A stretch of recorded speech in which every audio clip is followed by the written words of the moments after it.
Hello and welcome to the Apex Racing League Roar Before the 24 event live on Apex Racing TV.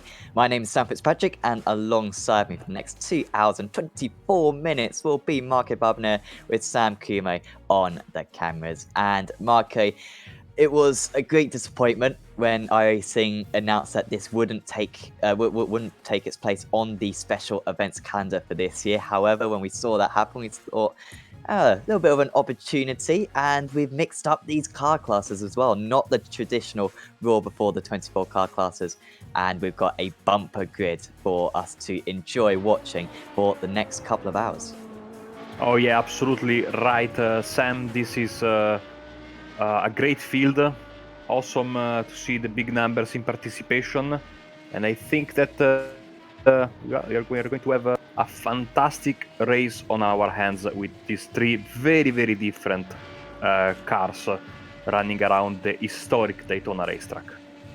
Absolutely. So just as a bit of a reminder, we've got the Radical SR8 car, the fastest class out here, which a lot of people were very pleased was included. Not a whole lot of events in this car. And yeah, has really got a lot of entries, over 20 cars entered in that. And then in the second class is the Audi TCR, the Audi RS3 TCR car, which has seen plenty, of course, on the ARL TC series in the past. And of course, yeah, about 20 entries in that as well. And then the bottom class, a car which has always been in the Raw Before the 24, the Mazda MX-5 vehicle. Once again, about 20 entries, so all very even. And of course, 60 cars, not a whole lot of attrition rates, we hope, especially with the fact that these cars have one fast repair to use. So I expect to see some pretty chaotic racing. The track will be quite cluttered very early on in this event. The drivers currently putting in their qualifying time. They've got 10 minutes to put in those times. You'll see that all these cars are completely by themselves. It's because it's a solo qualifying session, and they've got 4 laps to put in, which and a pretty long circuit as this is, will probably be as many laps as they can possibly muster, as Jonathan Brabant currently top of the times by just 1.5 hundredths of a second over William Levesque. Oh yeah, absolutely. Field so close to each other, as you can see on the left side of your screen.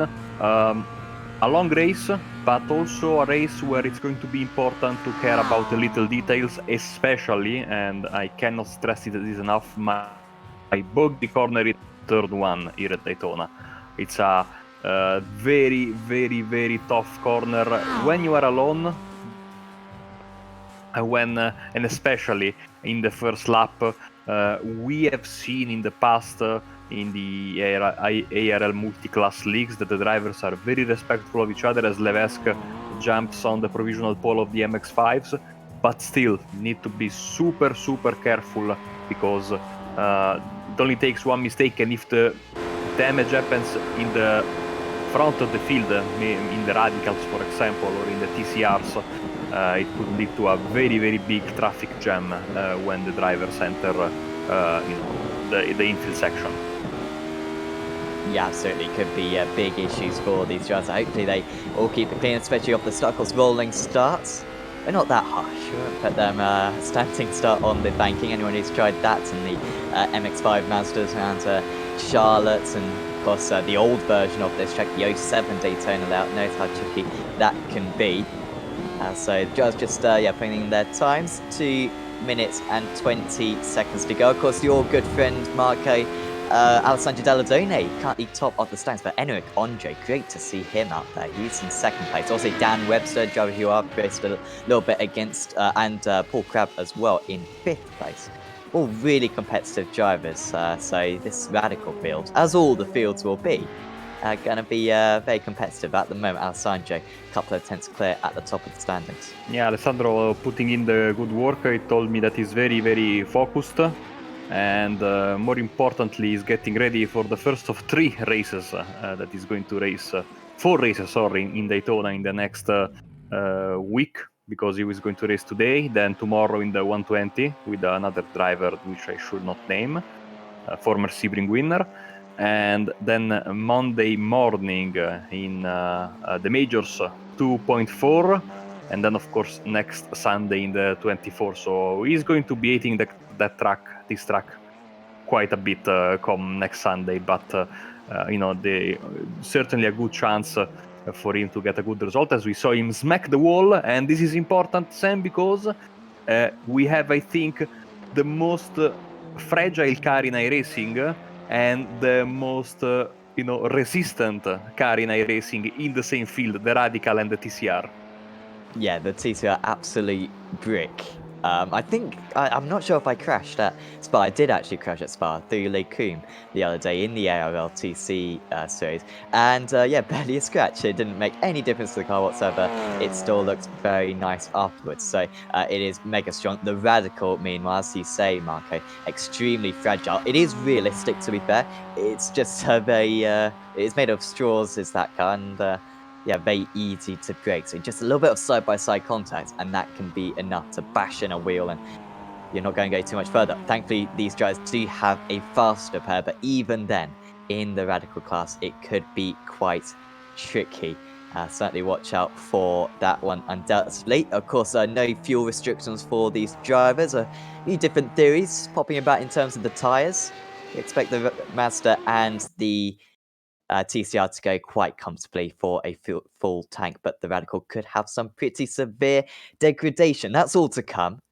What we do know is the results of the qualifying session. So on pole position in the Radical class, going to be Alessandro Dalla Donna, a couple of tenths clear of Enric on Joe Dan Webster and Joe Letterio line up on the second row of the grid. Then it's Paul Crabb, Brad Klenk, we'll be rooting for him as a fellow ApexRacingTV commentator, Tanguy Quay, David Soranzo, Ghislain Jezequel, Simon Field, Rafe Cullinan, Robert Lundgren starting in 12th place, and then it's Joshua Poe, Michael Doyle, Jeffrey Lewis, and Mark Westwood. In the TCR class, Jack Sedgwick lines up on pole position. Then it's George Simmons in second place, Adam Hedgecock and Tyler Maxon form the second row of the grid. Then it's Damien Harris, Mikel Garcia, James Ferrugia, John Roberts, Tom McMahon, James Salt, Andy Dalton in 11th place.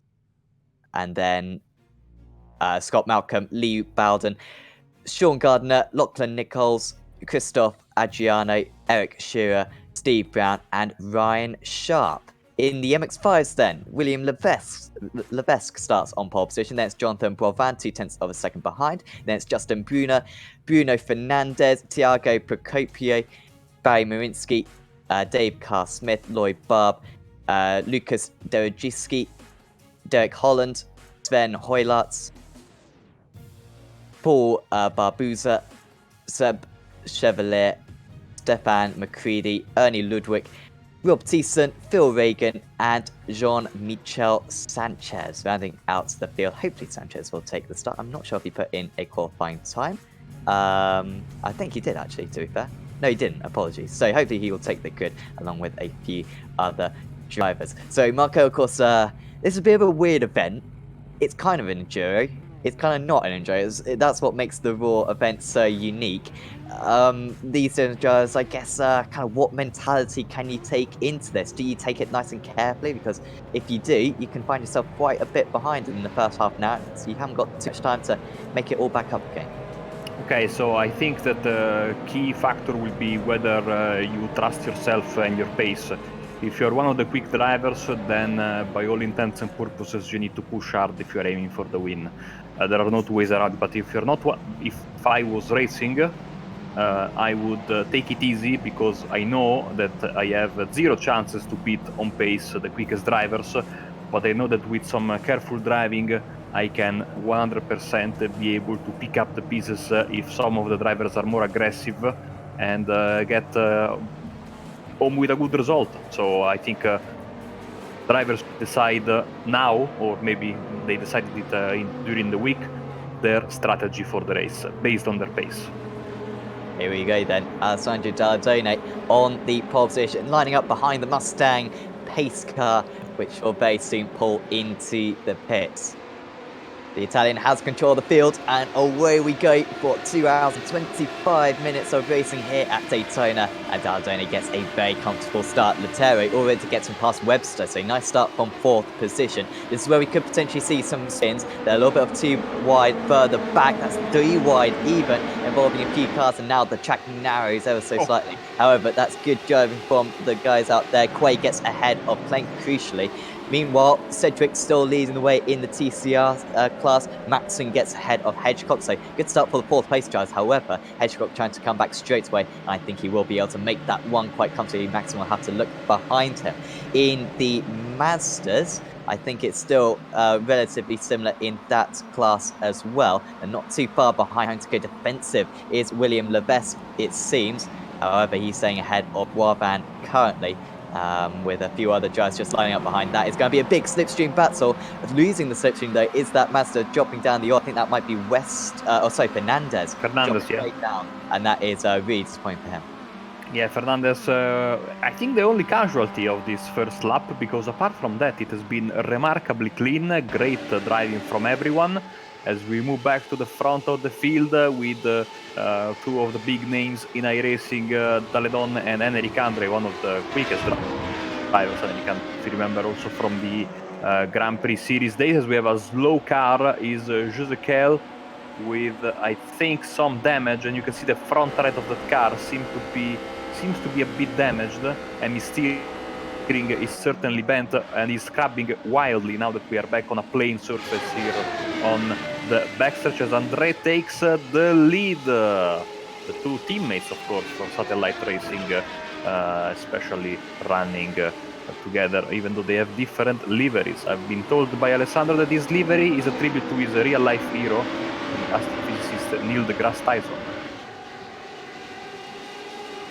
Well, he's certainly doing a very good job of it at the moment. Andre, Andre still taking that lead away, going pretty close at the top of the Mazda class as well. Might get a change of position there.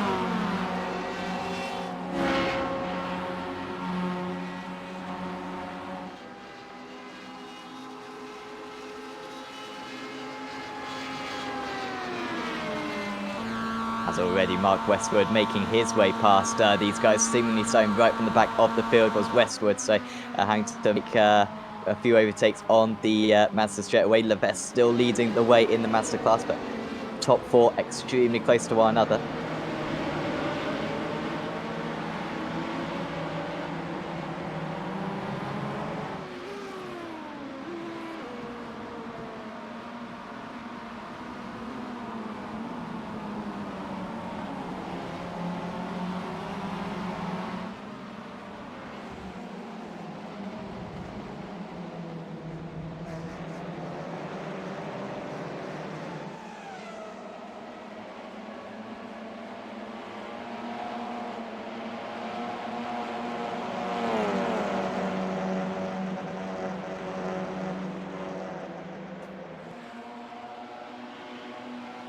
Apologies for some technical issues which are just occurring, but still, yeah, Dardone leading the way at the moment in front of the field.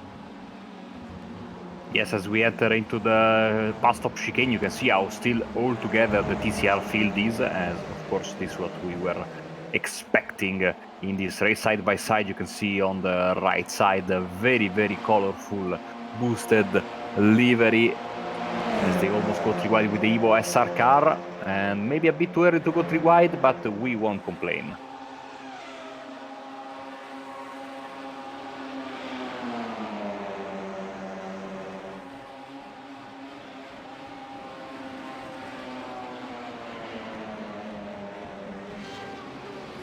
Latigo, we have a big crash. It's Paul Crab, and he's in the infield section trying to gather his car back up, but massive damage. We talked about this at length. The Radical, certainly a car that is very prone to damage, and that was certainly a massive, massive hit for him, as we see now on the replay. Oh, there was a contact there at the front.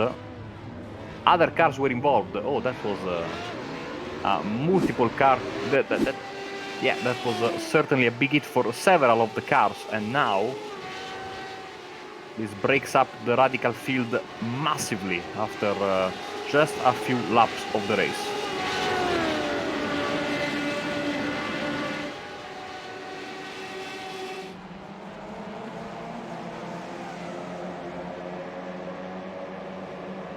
Back to the fight in TCR.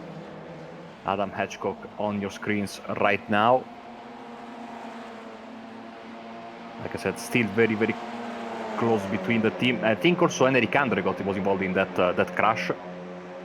So big change in the lead of TCR. Daredon is still there, but Letteriello, Tanguay, Keg, Clank, and Simon Field are your top 5 at the moment.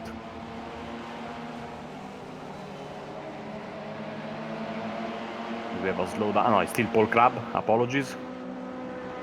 Of course, it is preferable to go to the pits instead of towing. You lose a little bit less time, as Tyler Maxson, you see him on the center of your screen, going 3 wide once again on the start-finish line.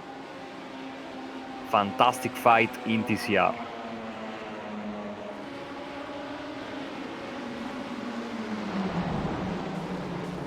Oh, massive wreck! Big wreck in the TCR. Boosted car is around, so is Maxon, one of the Evo SR boys, is also around. Massive change of positions here once again. So the Radicals field, the prototype field, was involved in a wreck at the front, and now we see the replay. The TCR field does exactly the same. Maybe a bit too early to go 3 wide. One of the cars goes in the grass and spears everyone else. And then there is a separate collision apparently there at the front, which makes it very, very unfortunate, as everyone is now trying to gather themselves back up and go back on the racetrack.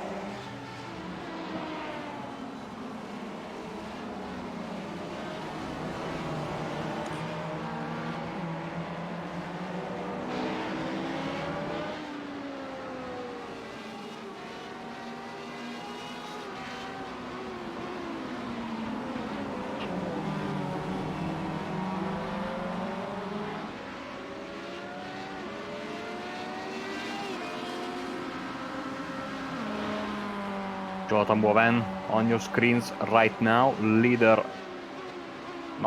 apologies, of the MX-5 class. As you already see, people enjoying the show, hopefully in the in-race chat, but certainly not what we wanted to see at the very beginning of the race.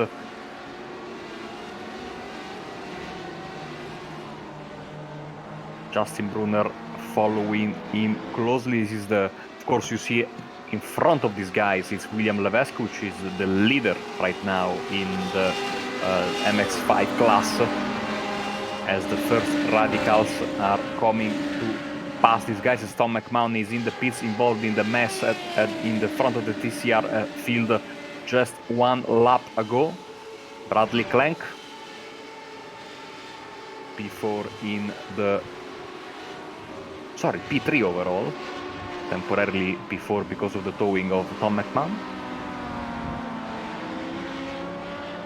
And you see, of course, this will be the first of several overtakes that this driver will have to make the Radicals so much faster than the rest of the field, especially of these MX-5s. And here they go. And of course, Boivin and Levesque now in the draft of each other. Let's see if we could have a change of position.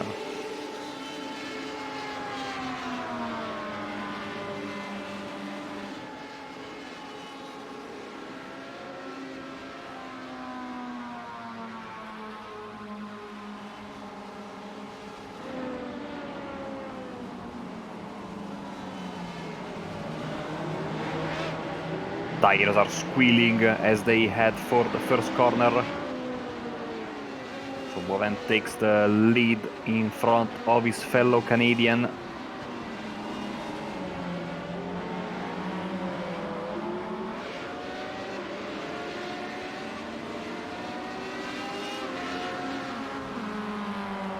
Fight still seems to be very close to jump on board with Levesque now. The King, very easy to get it wrong.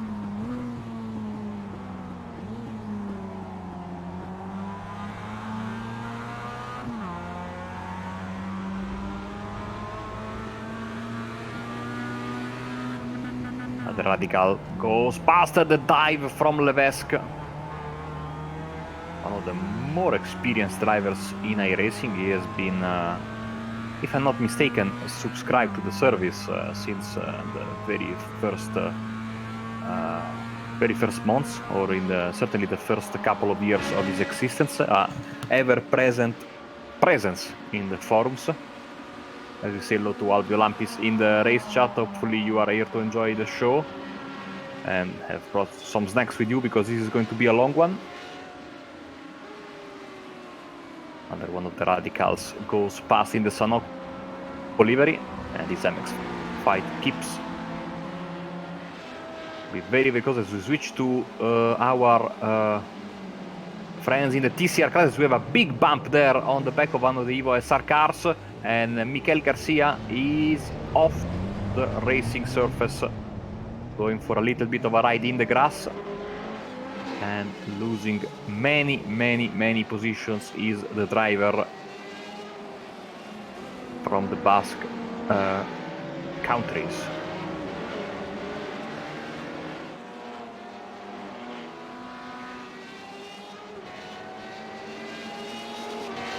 Hopefully we'll get Sam Fitzpatrick back, but for the time being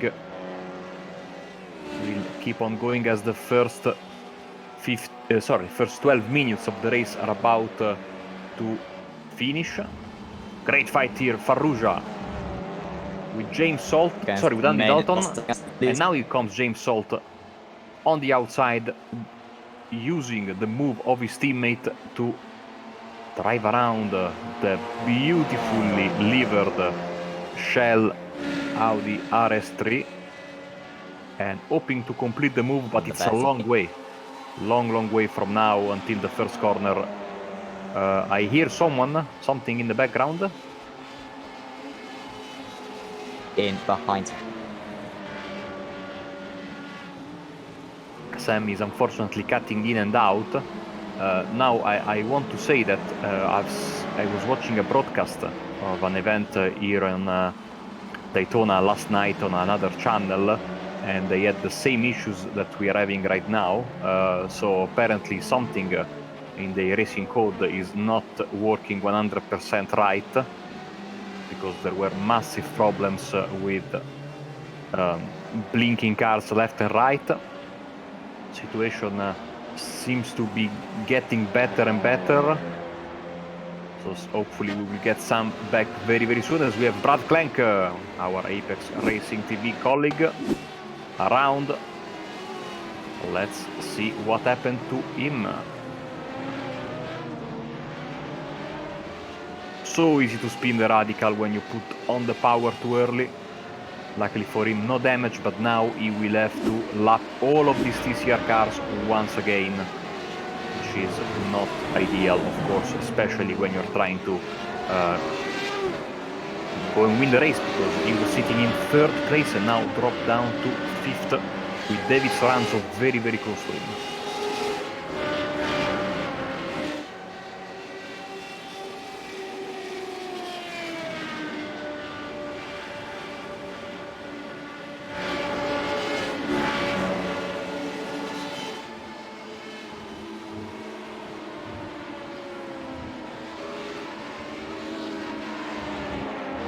Cameras on David Soranzo, big damage to the rear. Well, that's traditional damage that you can see on the Radical while you are racing or commentating races with the Radical, because it tends to have a pretty fragile rear end. As we have a car in the pit right now, it's Tangay Keg, who was sitting in 3rd place after the mistake from Brad Clank, then dropped down to 4th. He was overtaken by Field, and now heading for the pits with some massive damage on the front of his car.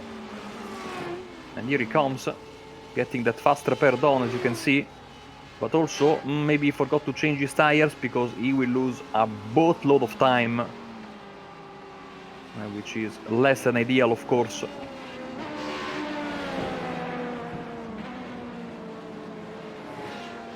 And dropping almost, well, we can say, to the back of the radical field now. 13th place, now 14th, and now is exiting out of the pits McDonald from the Club of Indiana. Under pressure from Doyle. Gap between the pair of them 1 second, I should say, right now. Doyle as well being overtaken by one of the radicals. Job is done.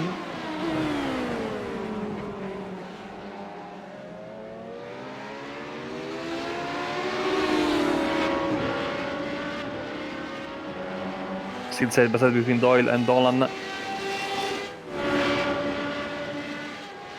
Sonoko car versus the maybe STP car, Gulf Racing car. These are the colors that can be seen on the number 148, but it's Doyle who gets the position, and now we'll try to pull away as we move to this fantastic fight here between Soranzo, Landgren, Lewis Cullinan. Hard braking into the first corner. TCR Machines is involved in the fight. By the way, Henrik Andre is also trying to make a comeback. Look at the amount of traffic that we're having right here at the International Horseshoe. Soranzo goes wide. Now Landgren goes wide. Oh, this is so dangerous. 3 classes all coming together at the kink. They all survive. I have no idea how.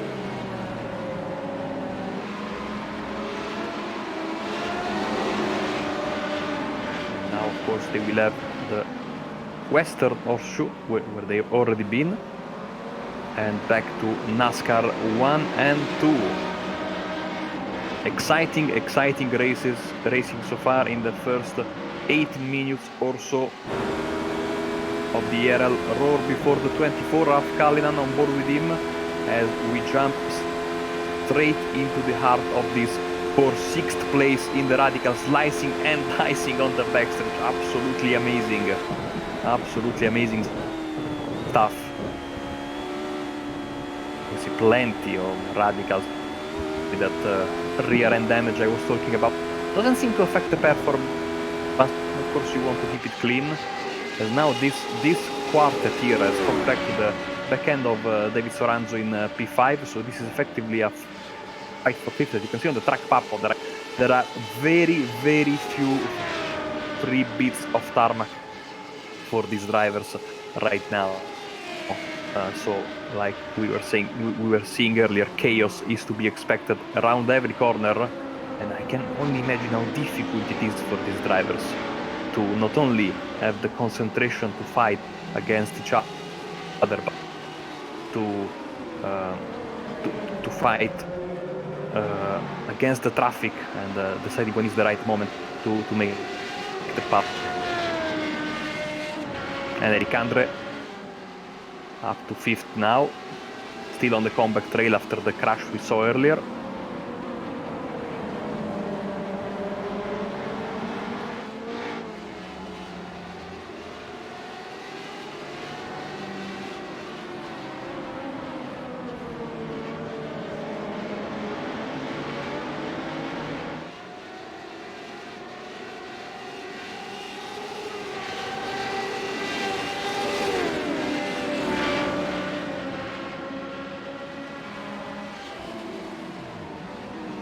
Back to Webster and Doyle, or reportedly Doyle was able to pull away from Donlan, and now he is trying to get past Webster, once again using the traffic, bit boxed by this TCR car.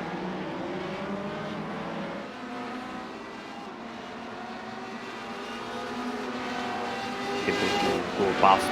Thankfully for the radicals, they have most of the oval to make for the time lost in the infield, and they can, as you can see right now, easily sprint away from both classes.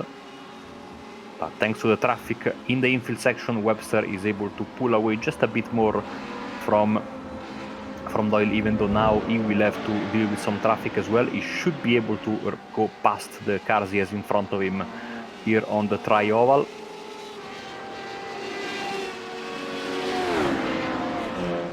And he does so as we move to the fight for the lead in the TCR class. Jack Sedgwick and George Simmons have pulled away from the rest of the competition, both thanks to their pace and to the crash we've had a few laps ago.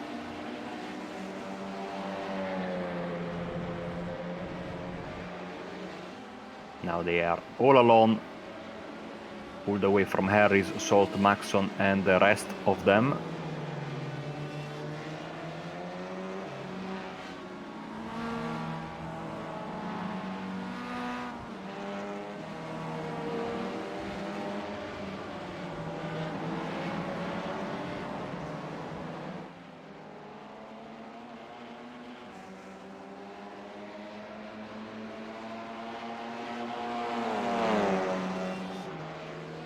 Track map right now, you can see they have quite a bit of clean air ahead.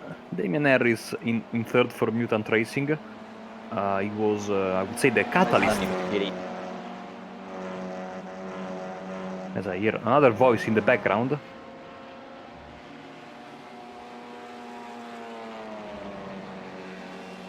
Can you guys hear me? We can. Awesome. Sorry about those issues.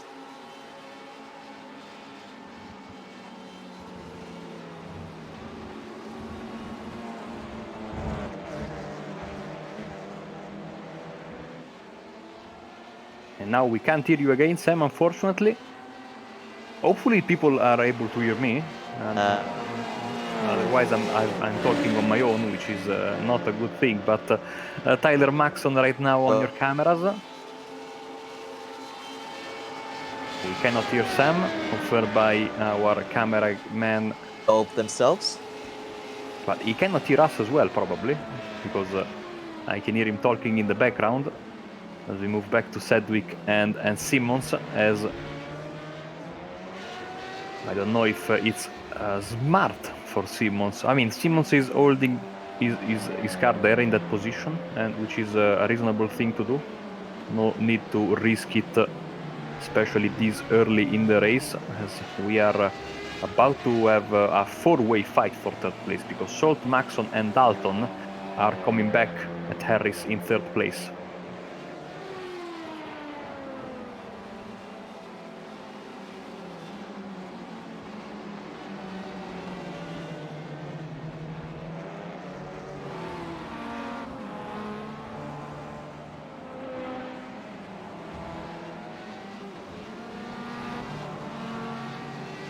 James Farrugia also looking to join this fight once again.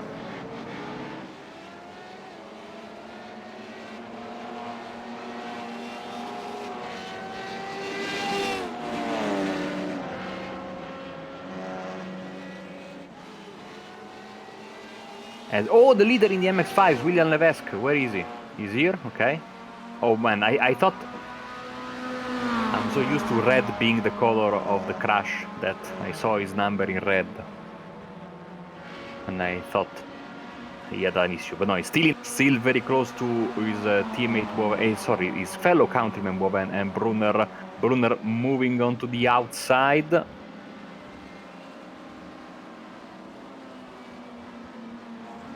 Able to complete the move. And he stays in second place, a number 99 yellow, white and black car. And I might be wrong, but I would guess that yes, Levesque and Brunner are in fact teammates, so they could work together. This is a good situation to be in, and certainly you can afford to work together with your rivals in this early portion of the race if you want to try to pull away from the rest of the competition. Side by side to the first corner. Now it's Brunner jumping up to second place, going a bit wide here. However, not forcing the issue for the time being. Let's see now at the International Horseshoe with one of the TCR cars right behind them.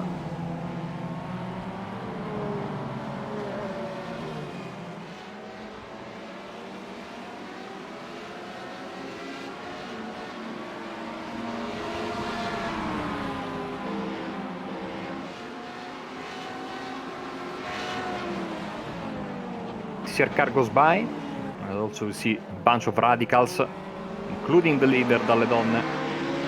We haven't talked about him, but been able to pull away after that controversial moment earlier, which unfortunately I couldn't have a good look at because of the issues we were having.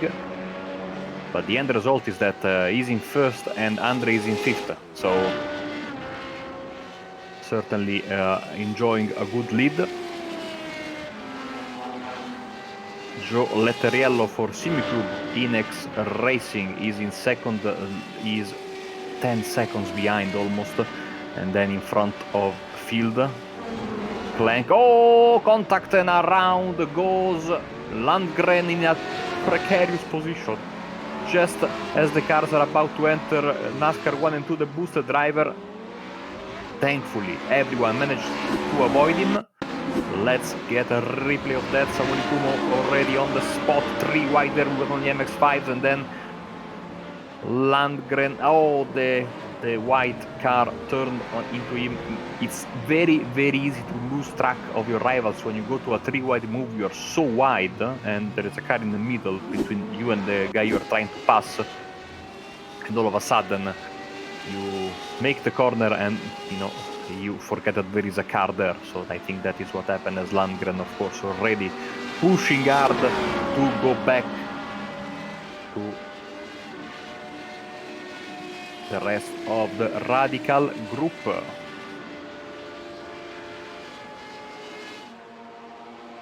Still a great fight between Cedric and Simmons here at the front of. They have 15 seconds over third place Harris, but as you can see behind Harris there is a big queue of cars that gets together, then breaks apart depending on the ebb and flow of the traffic.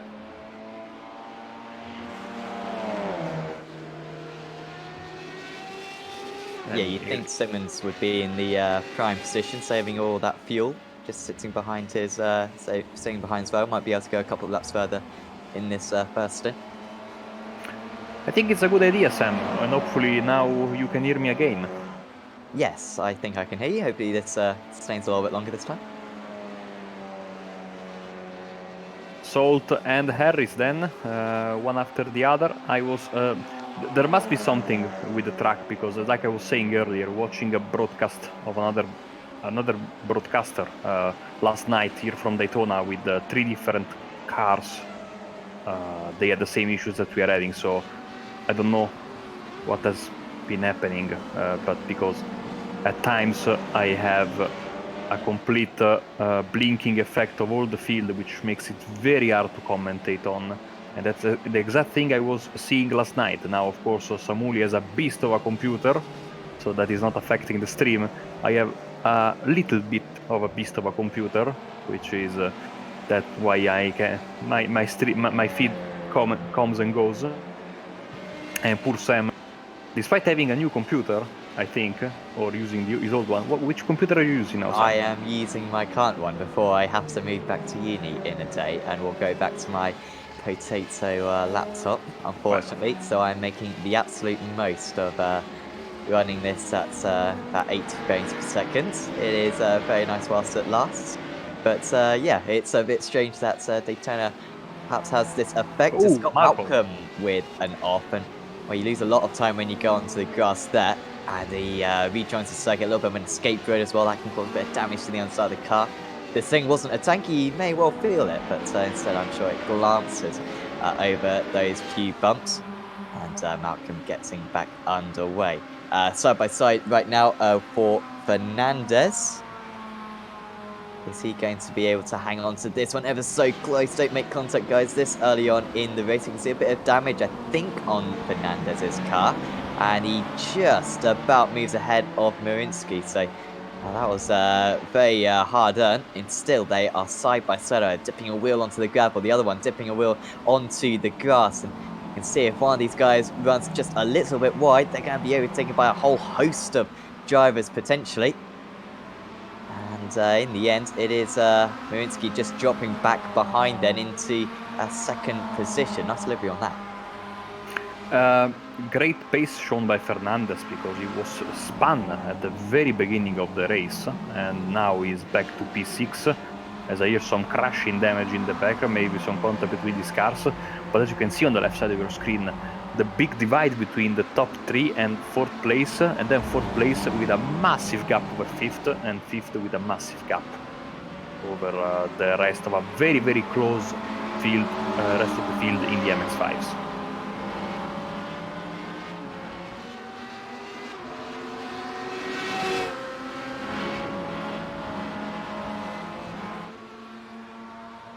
Yeah, quite a few dividers in each of the classes at the moment.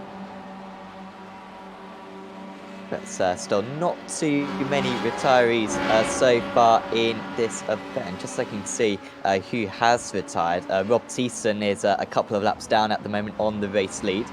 Apart from that, pretty much everyone is on the lead lap in their respective class. Maybe Paul Crabb as well. A few laps down, to be fair. But Jazz doing a pretty good job at the moment.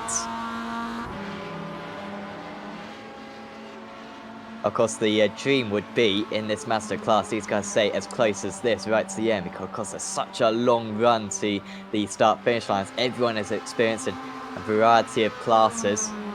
And watch out for that potentially in the last few minutes as a article just coming into the pits ahead of these guys. I think that may have even been Mike Dolan coming into the pits.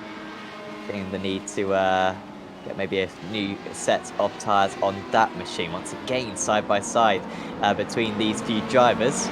And once again, having to back out of it.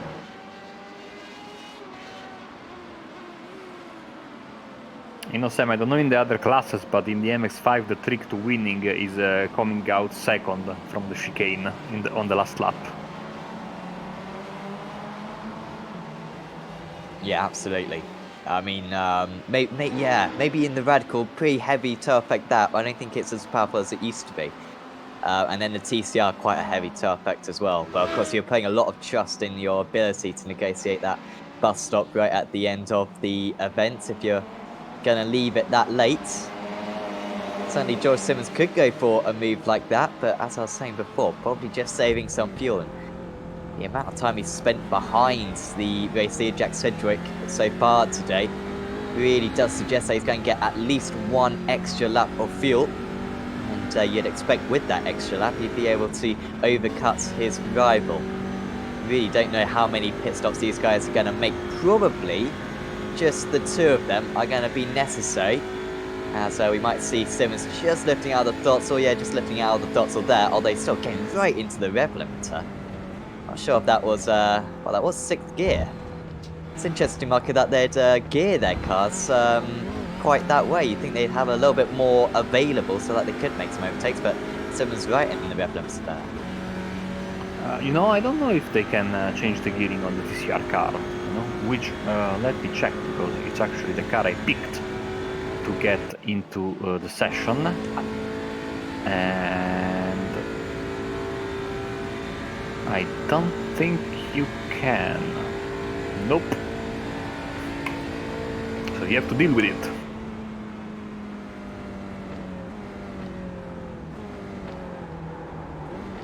Oh, Simmons sliding. Almost makes contact with the MX-5 there. Loses a little bit of time to Cedric, but as long as he stays within P10 to a second, he should be fine. Here is Letterio, and this is the battle for 2nd place at the moment. 2nd, 3rd, 4th, all in a row.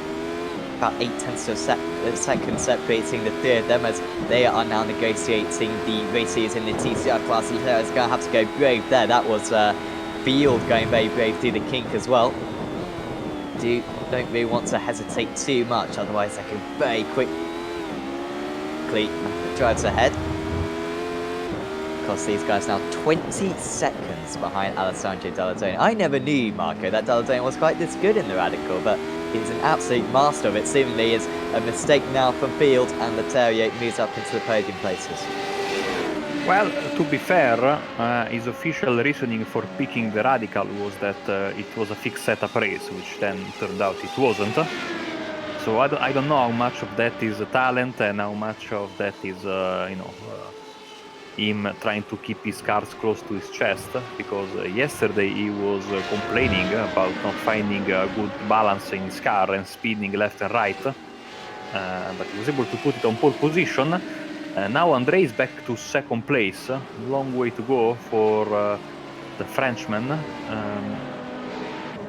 Because in 19 seconds, but long way to go, and you never know when that calamity might strike for Dalle Donne this time, because again, we saw that many times how difficult it is to drive this car. One might see, okay, it's a prototype, seems like an easy car to drive, but especially you, Sam, know firsthand that this is not the case. Yeah, definitely, and to get on pace with the top guys, it is extremely tricky. Usually, yeah, fixed sets up this this car. We were planning on having it fixed sets up. Unfortunately, that's not an option. You have to set either all the cars fixed sets up or none of the cars fixed sets up. So it wasn't quite an option for us. But if anything, that does even it out a little bit, because some drivers are absolutely superb with the fixed setup, and I wonder where they find the time. Having to go around the outside there, Dan Webster. He's very quick in this car, a lot quicker than I am. Joshua Poe trying to put some pressure on him, however, and to go onto that massively off-camber turn one, just running a little bit wide. It's the battle for 6th place at the moment. Poe up 6 places. It was a disappointing qualifying for him. Do you think he put in a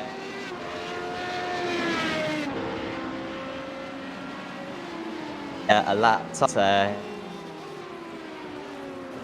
a decent length race. Certainly got time to make up those places. James Salt sitting in P5.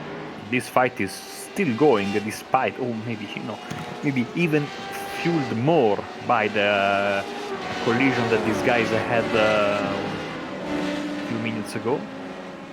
Say a few minutes ago, it was quite a bit ago.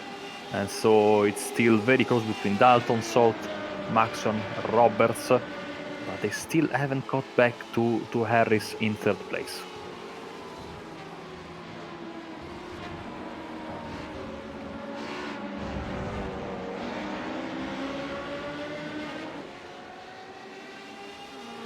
Westwood gets ahead of, and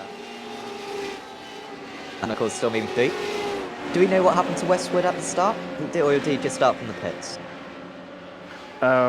Westwood, I think, he started from the pits. Okay. There's someone in the chat saying, greetings from Rome. Well,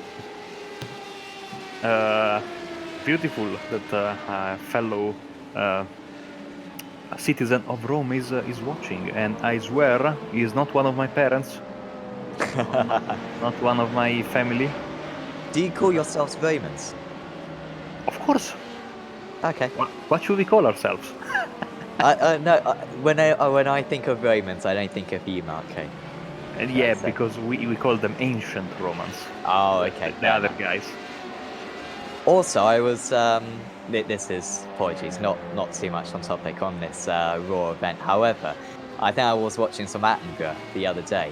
I'm sure you know who David Attenborough is. Yes. Okay. And he was doing about the birds. I think I'm not sure if they weren't pigeons. They were these birds in Rome, and they poo a lot basically in certain times of the year, and they have some pretty good kind of acrobatic shows almost that they put on every evening. Is that something that happens a lot? Yes, especially in some parts of Rome. Especially there is a big medium-sized concert arena here, as we see the two USR teammates pushing each other. And I was waiting for a concert a few years ago, and I see this huge cloud of birds, which is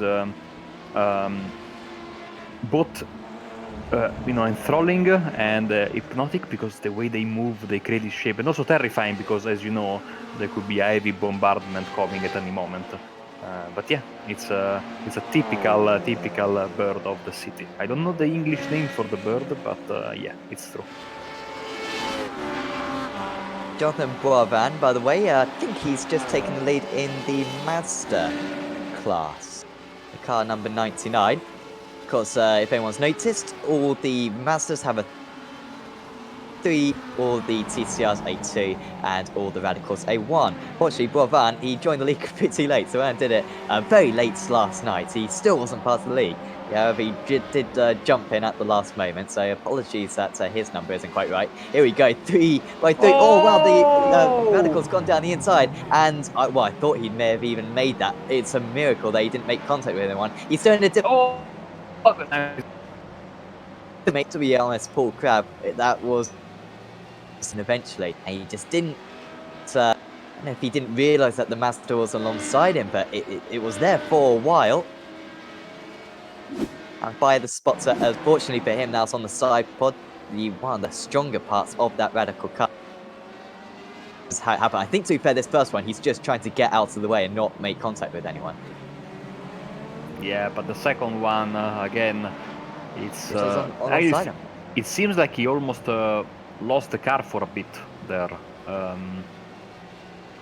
When the moment he put the power down, and around he went, and sadly collecting other cars on his way.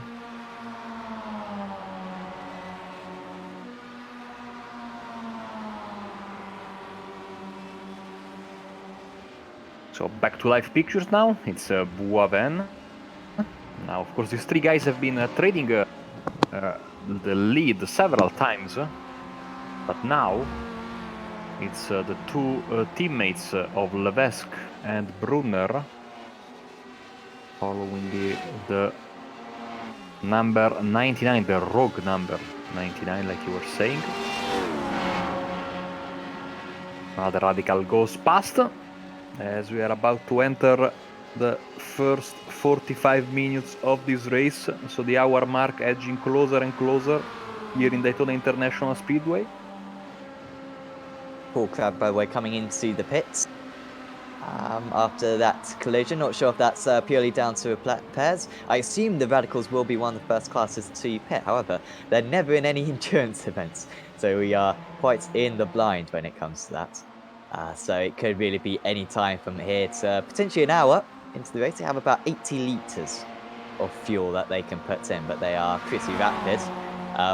Pretty light as well, though, however, and very efficient, so might not use too much fuel.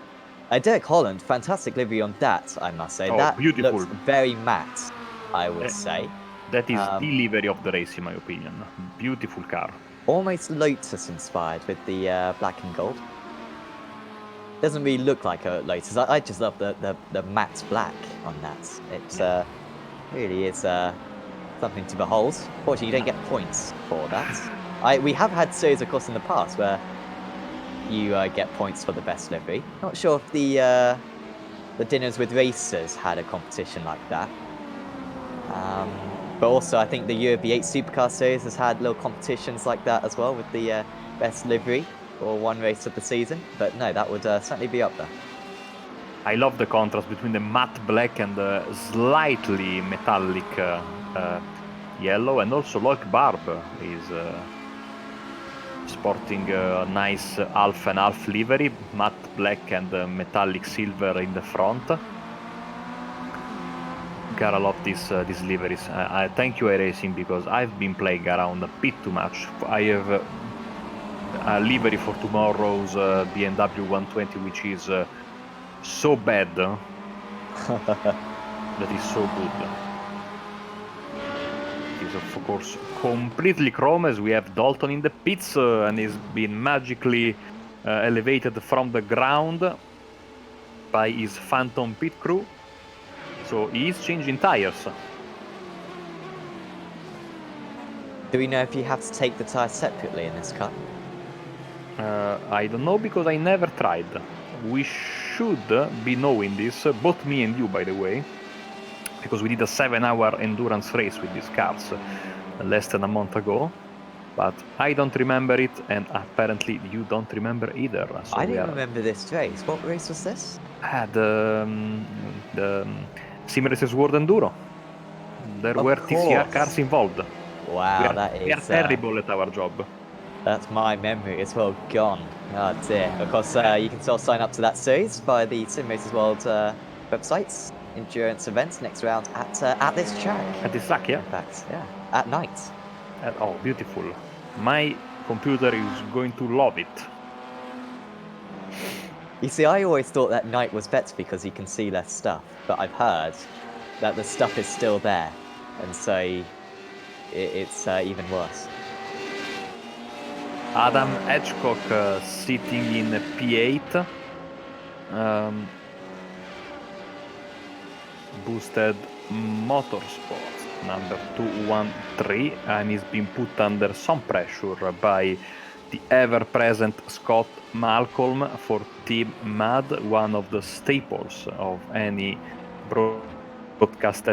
And despite going a bit wide earlier in the race in the grass, he is holding on to a good 9th place in his class and threatening to jump into 8th.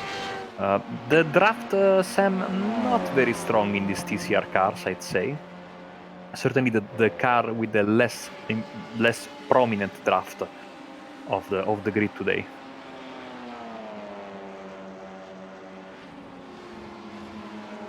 I imagine these drivers are absolutely hating that rev limiter as well. It's quite painful to watch or to listen to that rev limiter. And yeah, when you are in the tow, it's good that the tow isn't any more effectual, because otherwise it would really, you'd think that they'd be doing some damage to the car if you're having it like that. But seemingly it is all safe, thankfully. But they are absolutely maxing out down the straight. So certainly something to consider going on to the final few laps. Ryan Sharp is still gaining though. He seems to be revving it even closer to the rev limiter. However, he hasn't got enough time to quite make an impact on the car ahead. On the brakes, sitting behind Sean Gardner, another Boosters Motorsport driver. And all three cars are properly scattered around this track now. There's not too many bunches of cars of one class. We've still got the race leaders, to be fair, in the Mazdas, which are pretty close, as Eric Shearer off into the wall. And fortunately for him, the engine hasn't blown, so that car should escape without a scratch. You can see no damage on that thing whatsoever. And, well, of course, he's lost a lot of time, so he won't be pleased about that. But it really is, in a situation like that, either your engine blows or you get absolutely no damage whatsoever. And Eric Shearer should be absolutely fine now. Again, I may have told you this already, but I have seen one of these RS3s. Oh, Joshua Poe. And is that a driver Keg. who he was fighting with? Yeah. Keg was in front of him, I believe. Big damage now, especially to the front end of the cars. That was we only got the back end of that. Let's catch the replay. Thank you, Samuli. So Keg too deep on the brakes. And around he stops. And then the power betrays, unfortunately, his opponent there. But I thought it was a bigger hit. He should get away with it, even though, again, this car made out of paper. So yeah, going back to the RS3, I saw one of the RS3s, a real-life RS3, go into bits and pieces right in front of me in Vallelunga in November. So that car can actually get damage. I can confirm to you. Also, since we are on the topic, as we still have these two drivers fighting, so I might hold my thought for a second. Great excitement, because Steve Myers has confirmed that in the patch that's coming to iRacing on Tuesday, new cars and tracks for the AI. Ooh, okay, I did not know that. He revealed a lot, didn't he? The GT4 car, that's in the works. Also, a circuit called a rallycross circuit in Norway. Oh, really? Confirmed. Yes. Oh. Hell. Hell, yes. We made a pun out of of hell.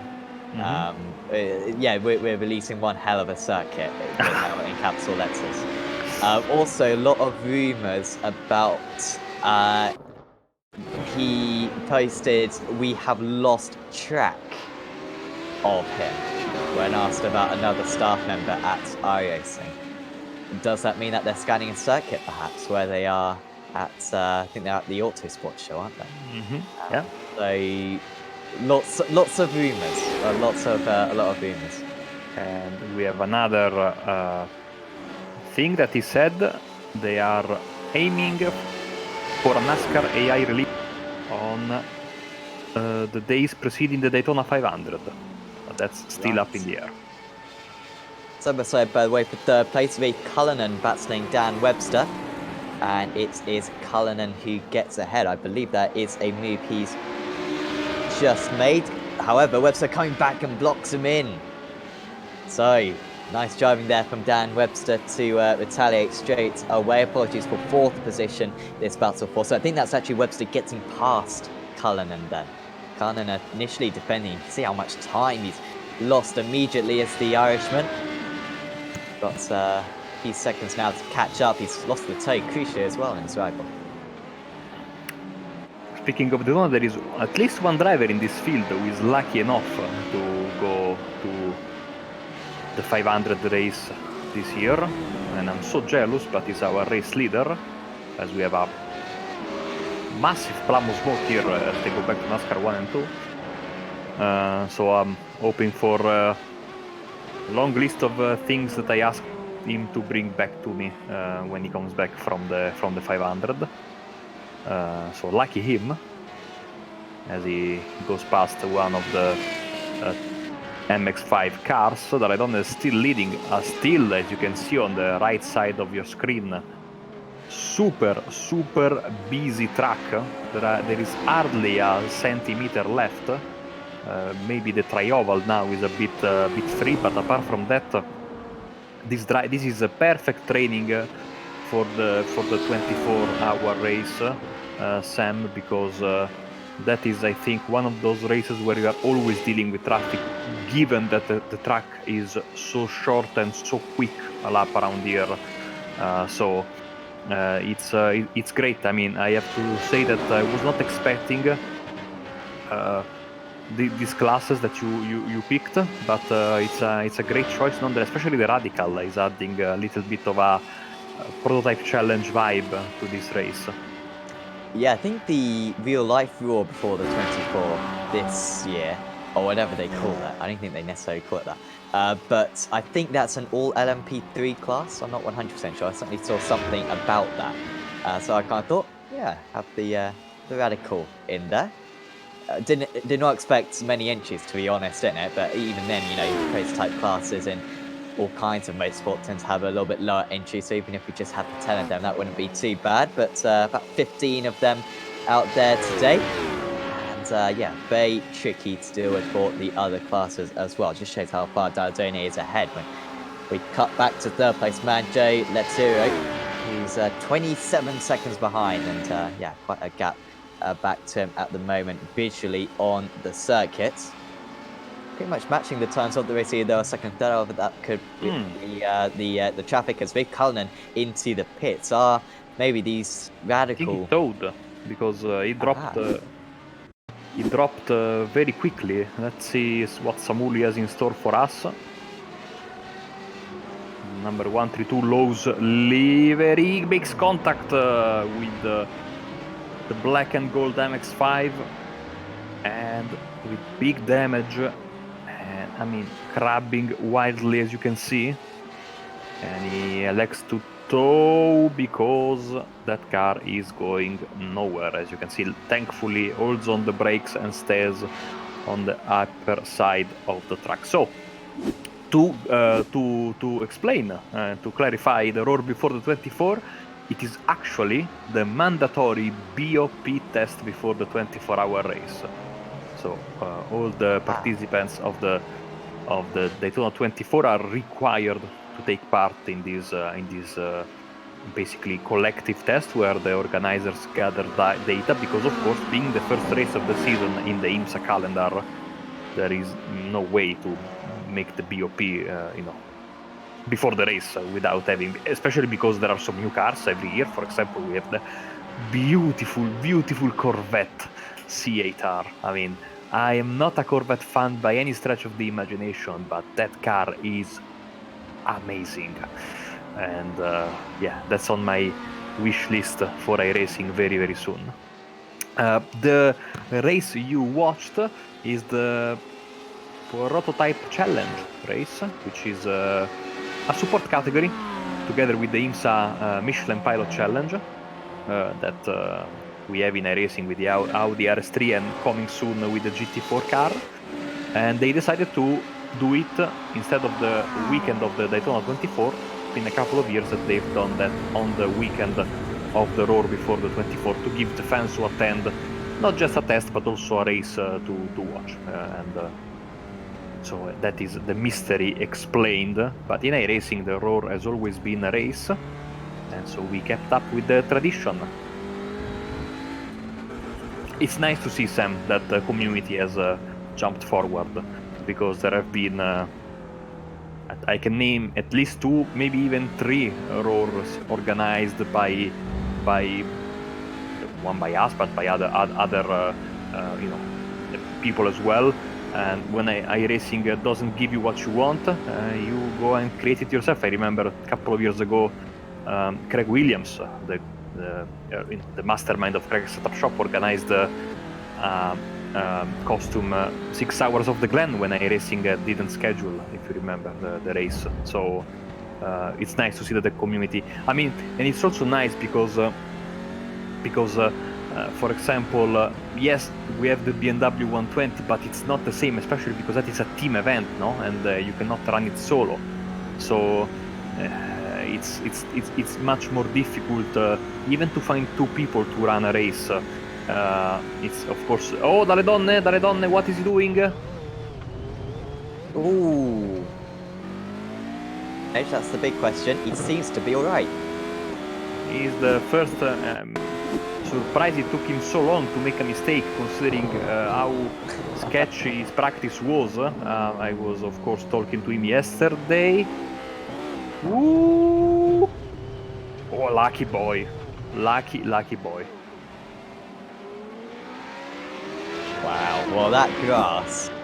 Anyone who's raced on iRacing in the past month and a half knows how slippery the grass is now. I am surprised a lot that thing slowed down. I thought he was sliding into that barrier with a lot of speed, and that would have definitely been a meatball for him. Lachlan Nichols with issues. A disqualification, Pit lane. I would imagine. Because he was reversing in the pits, and you can do that, but you cannot do that a lot. Like, you can reverse a bit, as now I think the floodgates have been opened for the TCRs to come as Tyler Maxson goes in. I think the Radical is on the old tires, so that's why he was lucky. Because the new tire model makes the grass. Another driver with a mistake, Tyler Maxson here, makes it very difficult to keep the car on the grass when you, or better, to save your car when you drive on the grass. It's basically like driving on the ice. Yeah, I've had some, even on some races around Zandvoort this week, and you can go off at like that fast right-hander down there, and you dip a wheel onto the grass, and all of a sudden you're off into the wall. It's like, how is it this slippery? Maybe a little bit gone too far, at least with the gravel variety. However, it is an extra challenge. Lachlan Nichols, away. That got disqualified, so massive shame for him. There's nothing I can do, unfortunately, as a race admin. And Sam also didn't do that disqualification, unfortunately. So Lachlan Nichols out of the race. Big shame that. He was having pretty well out there at the time. Mikel Garcia following behind Adam Hitchcock. And now, of course, they are going past some of the cars in the pits, including Scott Malcolm. The pit exit, one of the most dangerous places in this track, because this wall comes at you fast. This wall here on the right, and it's very deadly. Scott Malcolm, unsurprisingly, taking his hand, and those dense speed bumps on the left, they can give you a meatball in no time. So, I mean, imagine the radical like that. Yeah, I'm not surprised that Scott Malcolm, knowing the way he drives, took it extremely careful around there. I don't know, but when we do the 24-hour race around here, every pit stop is a terrifying moment. Do we have a car stopped there? Or maybe it was just... Oh, no, it's of course it's in the pits. Sorry, guys. So, yeah, there was a car stopped in the distance, but it was a car stopped. Yeah, I did it. My team is also. Boven pitting from the lead, or the lead pack in the MX-5. As you can see, Levesque and Brunner, the two teammates, who will be able to work together, hopefully to get a good lap in and then pit again. I would imagine they will pit together also for Sommer Perez, because those cars are not looking good, especially Levesque's car, but also Brunner's is not looking very, very good. Yeah, of course, just a little bit of area damage can massively affect your lap times out here. Also will affect your fuel consumption as well. Fortunately for these guys, I guess they're not on fuel. About 10 minutes short, or even of thinking about going for a one stop, so seemingly was never a question for these guys. Not too much of a pit lane penalty around this place due to the fact hitting their pit stall, because you've got to get on the brakes significantly earlier than other circuits in order to get to a stop. So not too much of a penalty this pit lane, and so really not too much point in saving a lot of fuel. Still many of the radicals though yet to come into the pit seemingly, so as I was saying, and they might just be in range, but perhaps a one-stop strategy. But yeah, Daytona carrying on for another lap right now, and he's had no slipstream for the entire event, of course. Yeah, he's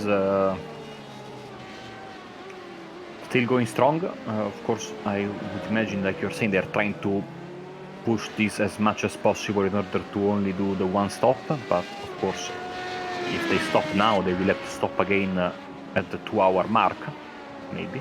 I don't know, my calculations are, as per usual, very, very bad. So we shall see.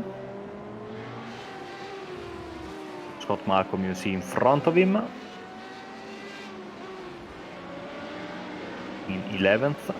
Other drivers still have to pit in his class, so he will probably head back to the top 10 very, very soon.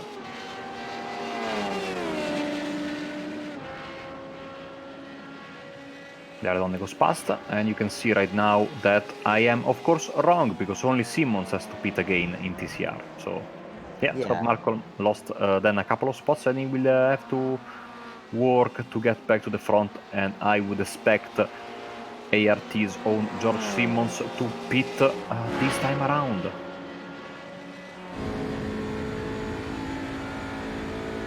So, do we know why McMahon pitted on lap 4 of the race? He pitted extremely early. I mean, they're not too far off. Like, McMahon, if he can do another 4 laps from here, he's really not going to be too far off, perhaps doing only one more pit stop. However, I think he's just going to be a little bit too short, frustratingly for him. He's had a whole lot of slipstream. Of course, Simmons, we were talking about this earlier on, Simmons having the tow for that entire kind of first 45 minutes, and that's allowed him to do one extra lap. This will be interesting to see if Tom McMahon can get ahead of him. McMahon did have a very short pit stop when he came into the pits very early on. He's not really in the fray for the race win. However, this slightly alternate strategy might yield him top 5, maybe even a podium. Such is the competitiveness of this class. Will he come into the pits? We expect him to stay out for a few more laps, and he will stay out. Simmons still stationary, ticking up to 40 seconds now. Jack Sedgwick was stationary for 53 seconds. So another 10 seconds in the box, and Simmons will probably fall back behind his rival. And Simmons is still stationary. 1 or 0.8 of a second longer pit stop for Simmons than Sedgwick. Who, just going side by side now, potentially. Here is Simmons. Sedgwick is the car behind him there. And I think Simmons will just about be ahead. But, I mean, it's pretty much the status quo. Yes, the positions will remain the same. Of course, now second and third, like you were saying, because McMahon has to pit yet, or better, he's off strategy because of his early stop. I think he was involved in that mess at the first corner as a Radical pushes him out of the way. Was there actually contact there? I mean, that was... It was very close if there was. I mean, if there wasn't contact, they were like as close as possible without triggering the hitbox. By the way, Henrik Andre is lapping around 2 seconds faster than Dalle Donne as of late. So maybe... I mean, yeah, this gap is tiny now. Maybe we could have another fight on our hands. Dalle Donne hasn't pitted yet, of course. So, as Samulito tells us, so maybe he's struggling with his rubber. So how is Andre so close then? If Andre's pitted? Oh, he pitted on lap 3, did Andre? Yes. I don't know why he pitted on lap 3. All these early pit stops, I mean, he was involved in a crash with other people. See, I was muted back then, I think, trying to figure out a multitude of issues. Apologies for that in the first half an hour. I'm sure you enjoyed Marco's commentary far more by himself than with my company. Yeah, so yeah, Andre's really... Andre surely has only got to do one more stop, so that's early pit stop for him. Might not be too bad in the end. Might still put him in a good position, but yeah, he is absolutely charging down Alessandro Dalle Donne. And maybe even at the end of the next lap, he's going to be right on his tail. Can Dalle Donne stay out again? Still, many radicals yet to come into the pits, and Dalle Donne did not come into the pits, so he's only got to go about 5 more minutes, which is only about 3 more laps, and this will all of a sudden become a one-stop Marco. And there was I thinking that these cars would only go 4 to 5 minutes on a tank of fuel. Oh yes, you know, I think they're trying to delay the pit stop as much as possible. He wants to do this in one. Also, of course, maybe struggling a bit with his tires, like we say, but Andre, because they were very evenly matched, both in qualifying and of course in the early stages of the race. So, still trying to understand. You know, how things will evolve. This is a very interesting fight. Very interesting fight that will go until the end of the race. Oh, as Webster is around. From 6th place, I believe. Yep, starting in 3rd place did Webster. Well, certainly one of my favourites for this event. However, made those tyres just getting a bit cold. By the way, sorry, not cold, warm. The track temperature, 43 degrees. It's very warm. 4:11 in the afternoon, so it will get quite a lot cooler in the future as Webster comes into the pits. No need to leave the apron. So yeah, it will get quite a lot cooler towards the end of the event. Of course, 15th of May, the date for this. 2020, finally. Yeah. We're not racing in the future, actually. Sedgwick, fastest lap of the race in the TCR class. Here comes Webster. I think it was always 2020, wasn't it? Oh, it was 2019. Oh, was it? Okay, that massive difference, of course, that will make. Well, it is actually 1 day later because this is a leap year. Oh yeah? Oh, I hadn't even thought of that. This changes everything. It really does. These drivers, I mean, if they haven't been practicing on 2020, all that homework they've done, absolutely thrown out of the window. I don't think you can practice in the past in iRacing. I know what I'm going to test. I wasn't initially thinking of using the beta UI. I'm only using the beta UI so that we could have a different time of day for practice, qualifying, and race. Side by side now, this is for third place. Dalton gets ahead of Harrison, has to pull out of the Mazda's slipstream in order to get past. And that was good from him, really helping John Roberts, only 1 second behind these guys, supporting a very nice delivery there, as well is Roberts. Yeah, I wasn't planning on using the UI to set this up earlier on, so in hindsight, I would have made this sometime in January instead, but she missed the boat with that. Harris gets back ahead then, so he couldn't hang on to it for too long, could Dawson. Difficult to say who wants to really be ahead. If anything, you just want to not lose yourself too much time. However, they're failing on that front because they're pretty much giving the slipstream now to John Roberts, and this will become a trio fight for the podium. Now, only 4 seconds back to Tyler Maxon and James Salt as well, so still quite close in this TCR class, if you don't look at the top 2 drivers. Of course, are still very close to each other, so it's nice to have different fights. Now the times are more or less back in line at the front of the prototype field. Still holding on to the stop as one of the radicals almost comes down on this trio of TCRs as they are basically bump drafting NASCAR style through the trioval. This is absolutely incredible. I don't know how they're finding more speed in the slipstream when they're like deep into the rev limiter. It's incredible how they are still accelerating. Must get incredibly frustrating having that red screen shouting at you to change gear, which usually is extremely useful. I mean, I've used it as a bit of a reference. I mean, it is literally, by the time you react to that red screen coming up, it is always the perfect gear change for you.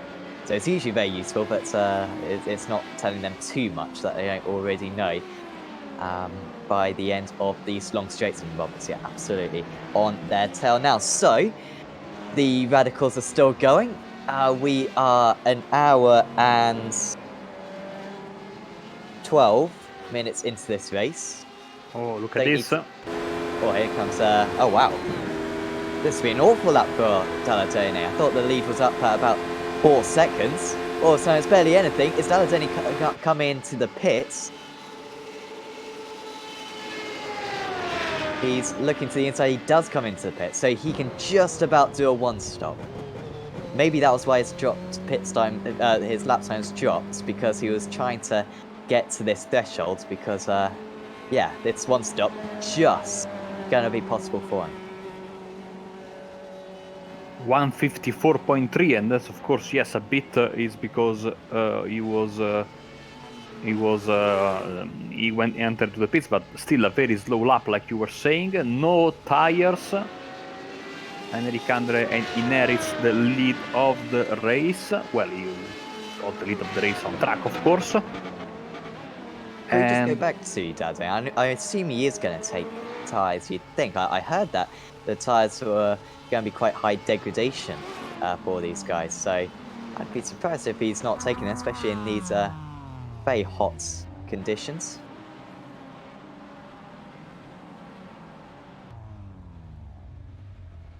Maybe they take them later, let's see. No. He's brave. He's either brave or didn't practice enough, so he doesn't know tires are... Well, I think he would know just from the feeling of the tyres that these things can go to the end or these things can't go to the end. Well, let's see. Might work. I think he's going to lose the lead though with all this fuel now for these laps, whilst Andre should be able to go a couple of laps longer. It's already at the start finish line, just shows how long they have to stop. And here we go with Henrik Andre. So was that 1 lap good enough to get ahead and break the draft? His second pit stop of this race. Didn't have to fuel save as much as Dardenne. Won't have to fuel save as much to the end of the race as well.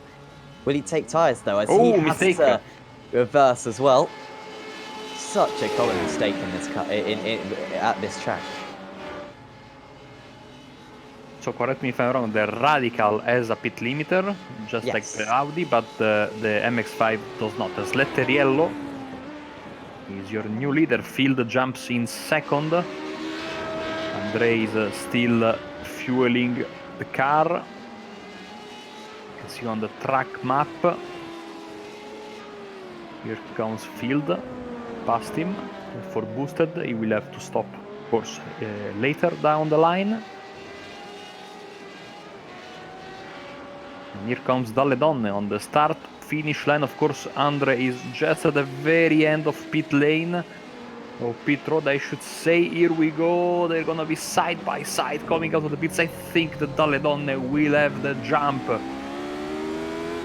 by very little time on his rival, and here we go.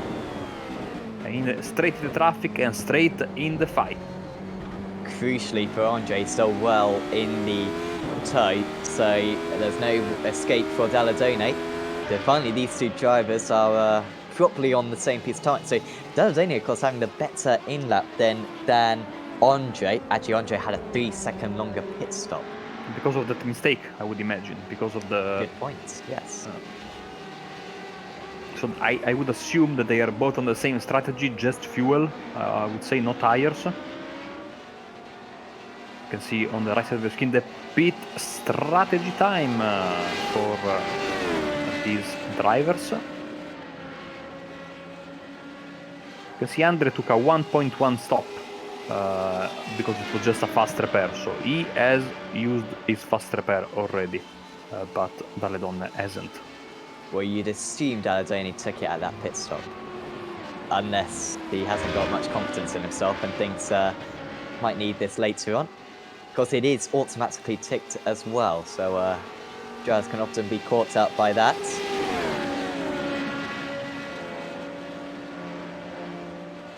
Still Letterero and Field going on. This radical thing, I mean, what do we need electric power? I think just use the engine in this thing. It doesn't use fuel, seemingly. How's it gone this far? By the way, in the Mazda class, we should go back to it. I haven't talked about it too much recently. Still leading the way is Justin Brunner. Sorry, where was it? Boivin.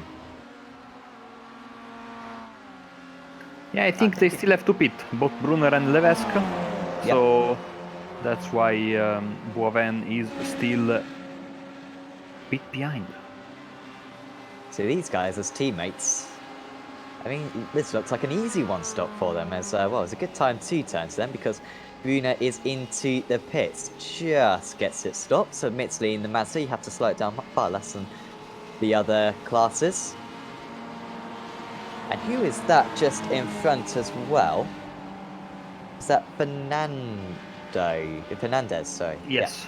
Yeah. But you know, did he just go straight to the pits? Penalty. Oh, maybe he's got 30 incidents. No. We literally have not mentioned this all day. But yeah, but that is only it is a stop and hold for 1 second. He's only got 4 incidents. I think he's just missed his pit stall. Also, why is Levesque so far baby pitted already? Oh, it's run out of fuel as well. He might not have fuel to complete another lap. Levesque has already pitted, so he pitted the lap before, I think. Oh, Brunner's run out of fuel. Oh, no. So apparently... Possible. Yeah. So apparently Boivin has had an issue because they were all together, and if Levesque already pitted, means that Boivin had a problem somewhere, and this leaves Levesque all alone at the front, but heartbreak for Brunner, as he will have to tow back to the pits after missing its pistol, and of course, as you were pointing out, Sam, running out of fuel. So a couple of drivers have made that mistake then. Saw Lachlan Nichols getting disqualified from this event.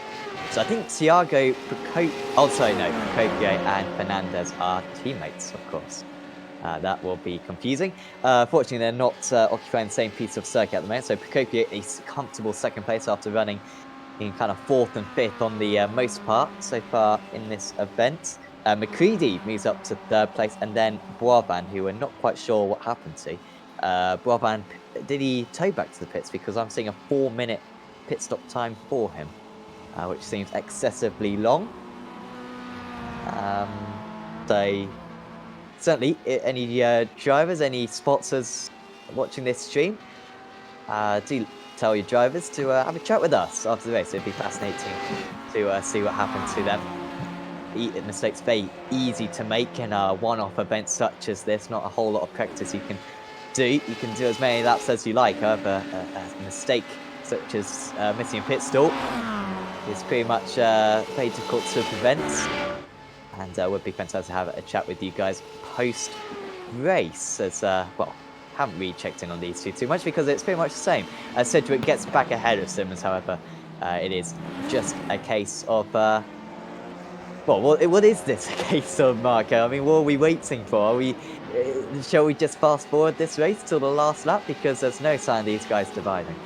No, I think unless one of them makes a mistake or the traffic gets involved, as Andre and Dalledonne are very close to each other, and Andre is able to get the move on the Italian, so up into the virtual lead of the race because Letteriello has pitted already. So between these two guys and the first and second spots, there is only Field who has to pit as well. And let's see if now Dalledonne will be able to hold to the rear end of Andre, or if Andre, as he has shown all the race long, he has the better paces. Letteriello coming out to the pits with an issue. Oh. Has towed back to the pits. Oh god. Oh man. Has he crashed on the exit? Oh, hit the wall. Hit the wall. What is it with the pits round here? Half the events of this race occurring.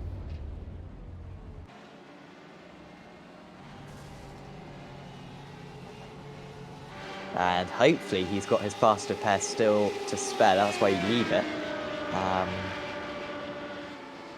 Great shame for him.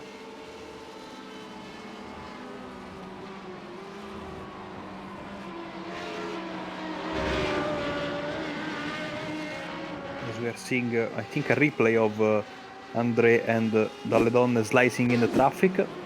And back to live pictures, just in time to enjoy. Both of them going at it once again, so Dalledonne is... off the circuit. All the pace off the circuit. Big risk. Oh, he's gone a little bit deep as well as he lost the slipstream. This could be an integral part to this race because the gap's up to 1.2 seconds. Dalledonne's going to need some inspired few corners in order to get to back within maybe a second, and then he can drag himself a little bit closer. That is anything but what he needed. Does get the gap down to 1.05 of a second, so it's in a little bit. And then runs wide again, although I think that's just his preferred line. 1.1 seconds now, so maybe getting a small amount of draft, but it's a favour to get back close to the race leader now. Yeah, just 1 second is still doable. Harris, Dalton and Roberts, the three guys, still very close to each other. As Field goes in the pits from the lead of the race. This will be, of course, bring Henrik Andre back to the lead of the race, but still focusing on this beautiful fight in TCR. Has there been an issue for Levet?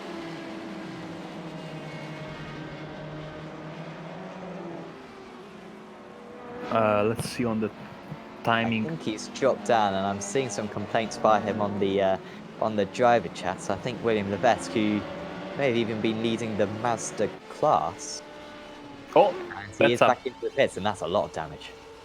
That's a massive hit. I have rarely seen an MX-5 this destroyed.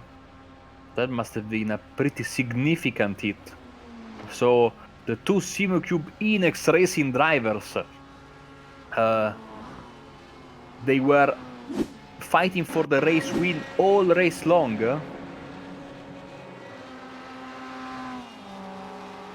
Oh!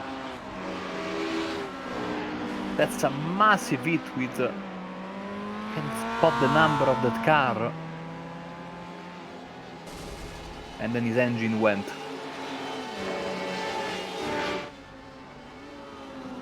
Didn't have to take back to the pits though, did Levesque? Yeah, but he already used his fast repair right. to repair the car. Remember, he was very damaged on the front left. So another race leader out to the race, and it means that Thiago Procopio leads this event. Wasn't fighting for the lead earlier on when there was about a chain of 5. However, they've all been whittled down with their own individual issues. And now he leads the way by 16 seconds over Stefan McCready. Jonathan Boisvan, though, hope for him because he's lapping about 3 seconds faster than the race leader after an issue earlier on for Jonathan. He must have towed back to the pits earlier on, did Jonathan, I can only imagine. And all of a sudden, a race win for him, looking quite possible with nearly an hour of this race still to go. And it's Barol only just behind him, and Fernandez, Bruna, Barb, and Burinsky as well, rounding out the top 8, I believe. Yeah, so Fast Lap Esports now in the lead with Thiago Procopio, teammate to Bruno Fernandez in P5. But yeah, let's see what if he's able to close the gap, as I think he's already very close to McCready. I think. Yes, and so is but also very, very close fight indeed, and these three will have to work together if they want to go and catch Procopio, who is, I think, 16 seconds ahead of them. But no, he stopped on lap 33. So he's good. Stopped on lap 12 is Stefan McCready, so he has to stop again. Yeah, I think they all have to stop again. What lap times are they doing? It's like 2-minute lap time, and they're supposed to 2-minute 10. So Bruno might not have to.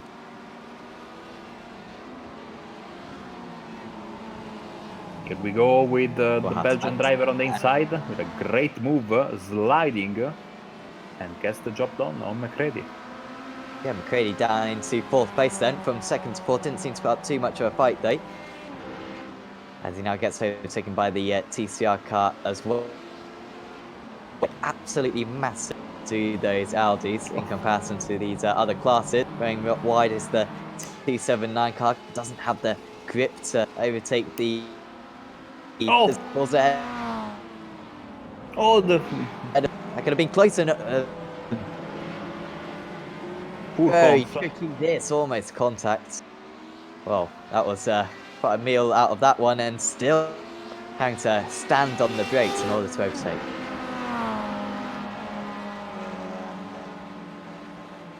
Into the 3 drivers into the pits at least.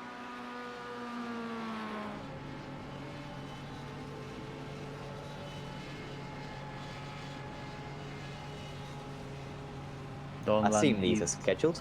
Yeah, except I think the red and orange Radical, which was involved in the wreck that spelled the end of the race for Levesque. Still said we can Simmons. Of course, this is a battle we have seen many times on this channel in different competitions.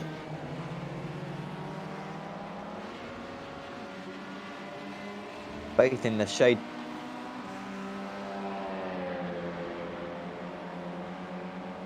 Down ARL. Cedric, I think, the standings going into Spa. I think he out of Spa as well. Extremely compact, certainly has moulded to this TCR car very impressively. But Simmons also been very good as well for Apex Racing team.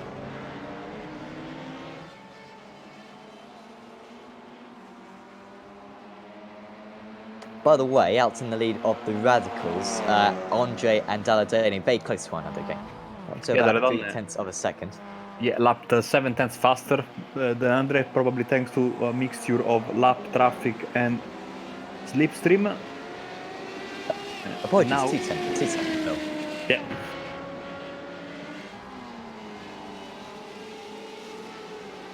Oh! Olivo e Sarkars going for a ride.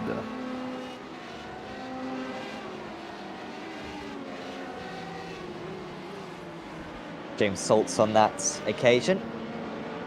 Just almost making contact with his rival, or not even rival, but his fellow driver.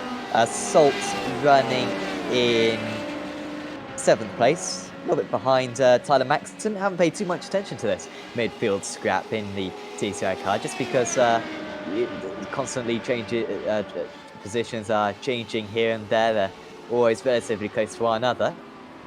But really, any of these guys could still finish on the podium still with Oh, Daytona is around! ahead. Oh dear. Oh, and that's massive damage. Does he have a fast repair? Can he get to the pits? Also, I've just seen Bruno Jordinho Fernandez has lost connection to iRacing, so I think he was about 5th place in the Mazda class. This was an ambitious move from Daytona. Too aggressive there, and he couldn't wait. He didn't want to lose contact with Andre, and that is, I think, the end of his race. Yeah, he's disconnected, so he must have used the fast repair.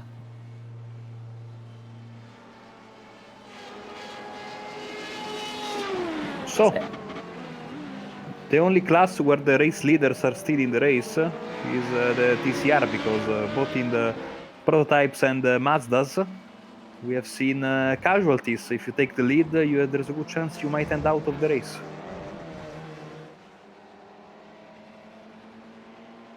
Sure, we would have much more retirees in the Audi class. You can imagine the Audi in a collision like that. Wouldn't make any difference to it. But the Radical absolutely screwed to pieces, and probably wouldn't have been able to get out for about half an hour with Daytona, plus the tow you would have had to take as well. Meanwhile, these guys absolutely perfect their cars. To be fair, they have driven very responsibly so far. And they're found a little bit of a pocket at the moment for themselves on the circuit. Got a nice little gap ahead of them before they catch up to some. So really, the tightest is Tyler Maxton. He is defending now against James Salt. So we saw Salt's having a little bit of an off. I imagine Salt was ahead of Maxton before that off he had. He nearly made contact with going back, cleaned off his tyres, and despite getting well into the rev limiter, I'm sure as we'll hear them go past this fencing, it looks as though he might move ahead. Ho, 3 wide. 3 wide. Maxon will have the inside heading into turn 1. And I think he will get the position. Yes, good move there from Tyler Maxon. Of course, you can see in his avatar, usually in real life running with the MX-5s, but today making himself, testing himself in TCR. Salt is not going to give up without a fight, and is still holding on to the back of the TCR Audi of Year 1 racing colors. But for the time being, it is Maxon who gets up into the top 5.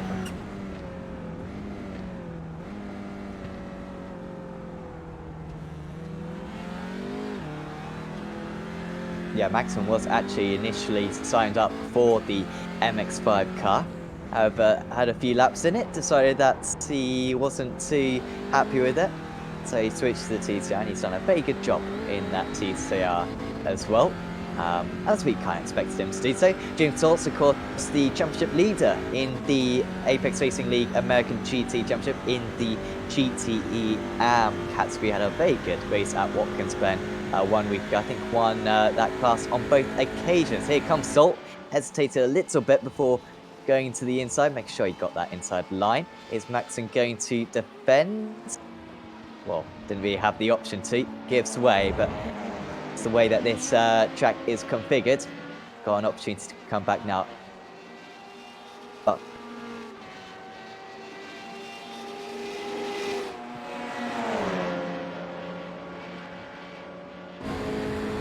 board with Tyler Maxon, as I think Salt disappeared for just a second there. Not ideal. Maybe hopefully it was just on my screen. Maxon almost pushing Salt. They have to be super careful in the braking area. There's an MX-5 in front of them. Great stuff between the pair of them as they go around the KFC MX-5. not sure if we were on the iRacing Esports Network, whether or not we'd be... Unless he's maybe an employee for KFC, I'm not quite sure. Maybe that would be allowed. Or maybe he's got a sponsorship deal to run that.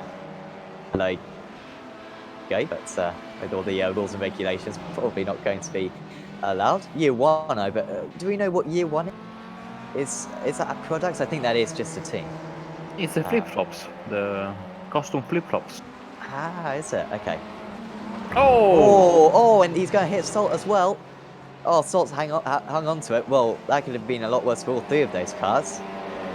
Maxon almost being shoved out there, but fortunately for him, having a much larger car, and Salt did pretty well to save that one after a bit of a tap on his rear corner.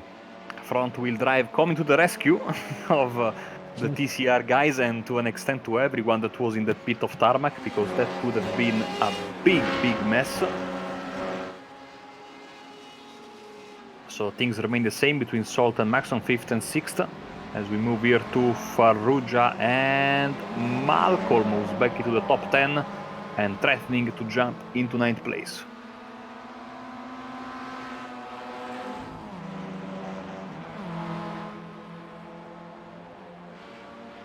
James Farrugia, a driver we haven't seen too much in the past. Nice livery as well on that one. Nice shell livery. But yeah, haven't seen too much of him. Hopefully to see a bit more of him in the future. Haven't seen too much of him in this broadcast, to be fair, but here is a little bit of screen time for him, and you're absolutely right, Scott Malcolm catching up to him. Of course, a lot of experience in the Kia. A few people saying that they missed the Kia in this event because it could go about 180 miles an hour down these straights and absolutely zoom past everything in its sight. This TCR car a little bit slower. Just watching the speed, about to... Oh, Damien Harris, and that was for 4th place. Careful. That was a bit of a risky rejoin as well. Was that just ahead of Adam Hedgecock and Tom McMahon, I believe? Absolutely right. Let's get a replay. Of course, he was in this big fight. Coming on the inside and getting a little bit of help. Well, he basically drifted a bit, so I wouldn't blame this on Roberts. And you can see the very much pink RS3 getting back on the track in the background, just in front of the dueling drivers of Hedgecock and McMahon, which you can see are still fighting close to each other. Yeah, it just shows how close all those TCR cars are, where he makes a mistake like that and drops about 4 places, I believe that was. McMahon trying to get past now. Tiny slipstream from the MX-5. I imagine that didn't help him too much. Can he get ahead? Certainly got the momentum. Hedgecock very tight on the inside. Nice move there from Tom McMahon. Also another driver in the American GT series. Another late entry to this class as well. And he submitted his entry earlier this morning.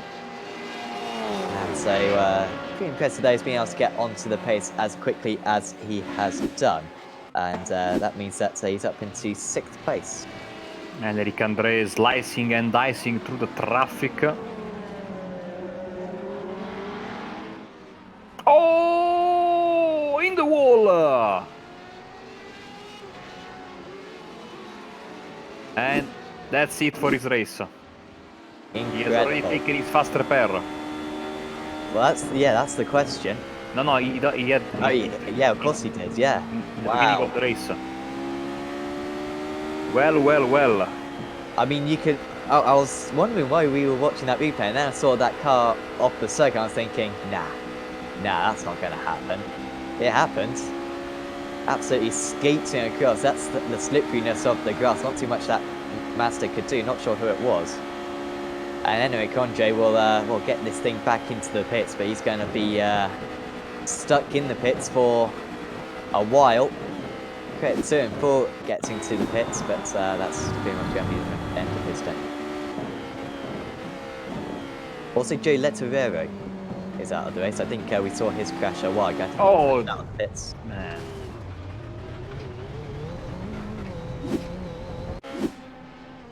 Here comes Andre in the pits. If my calculations are correct, he already took his fast repair in the second or third lap of the race, which means that Boosted are leading the way with Simon Field, number 126.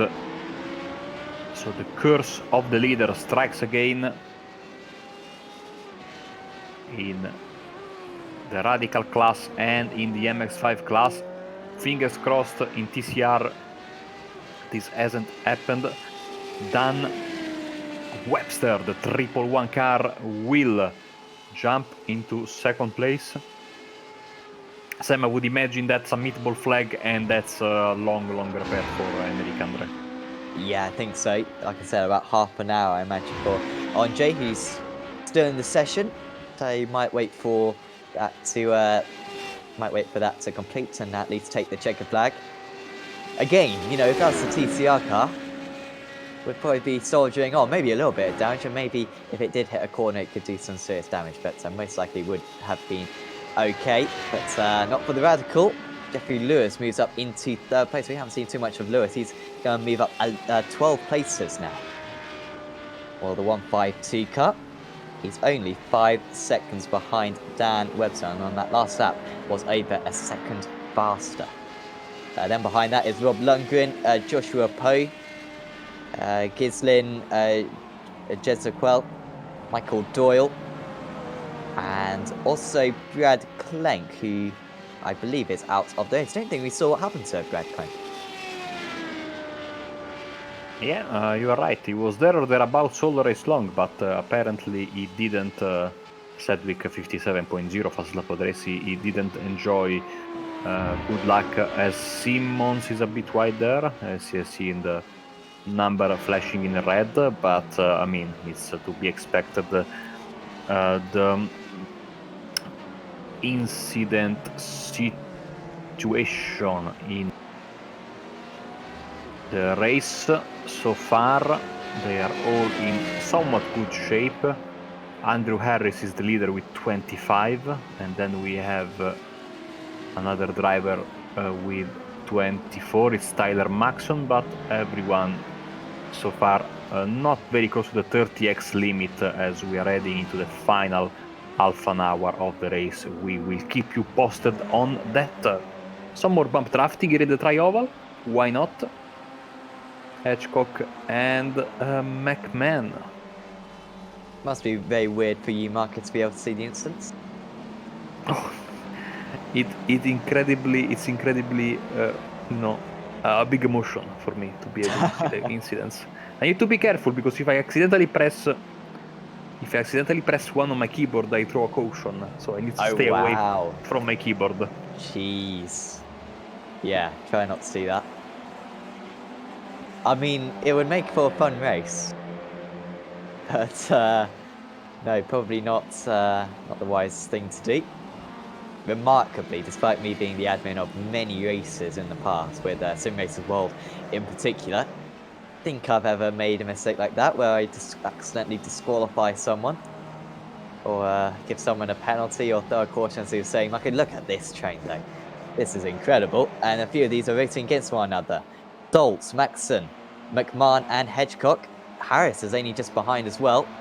The year one driver gets out to the way, and all of a sudden, Maxson under massive pressure from James Stoltz, who moves ahead. He's got the slipstream though. It is going to be Salt with the slipstream. I think Maxson forgets about trying to stay ahead of Salt. He's going to have to try to stay ahead of McMahon instead. Still got two TCRs just in front of them. Maxson trying to come back under the brakes. Good news for Salt's car, so he will have a slipstream from the car ahead of him, but he's going to have to go the long way round. Poor exit though for Maxson. Here comes Radical as well, moving up on the high side. And that's Webster, I think, sitting in second. I think these are Sharp and Shearer, who are also in amongst these guys. Oh, Maxson tried to go to the inside into the pits. That was a bit of a late commitment, and I think spinning out as well. Fortunately, plenty away from the circuit. As 3 wide almost understated Salt, and that's McMahon who gets lost out as well. Maxson will try to move past, but it's 3 wide. Well, somehow I think Salt might come out of this ahead. Incredible. Went the long way round the back marker. Oh, and now spinning for McMahon and off the circuit as well for the back marker. And moving ahead as well, McMahon loses 2 places to Hedgecock and Harris as well. He was sitting behind these guys waiting for something to kick off, but it is Salt now ahead of this pack.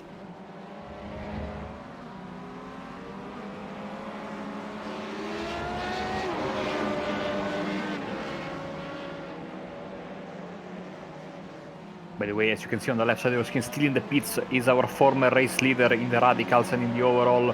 Enric Andresso, Field, Webster and Lewis, the top 3 in that class, as we continue to point our cameras, rightfully I would imagine, I would say, on James Salt and Tyler Maxson. Salt has been in the wars today. He has been a couple of 2 or 3 very, very long and entertaining fights. Max is seemingly trying to work with Salt. However, assuming that Salt has a teammate just behind, I don't think Salt's necessarily going to go with that. 1 second gap now between these 2 and Hedgecock. And then McMahon getting back ahead of Harris then. Must have been a mistake from Harris because Hedgecock had apologies, McMahon had fallen back a little bit. And look how close McMahon is again. So pace in that EVS car, but unfortunately he can't get the move stuck at the moment, and now he's trying to work with Hedgecock. As into the pits goes Damien Harris for his last pit stop. We expect all of those guys to come into the pits at least one more time.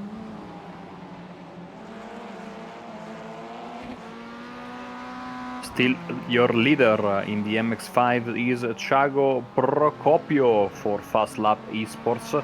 And as you can see, he's got around this short straight of advantage over Boven in second, and Brunner is in third.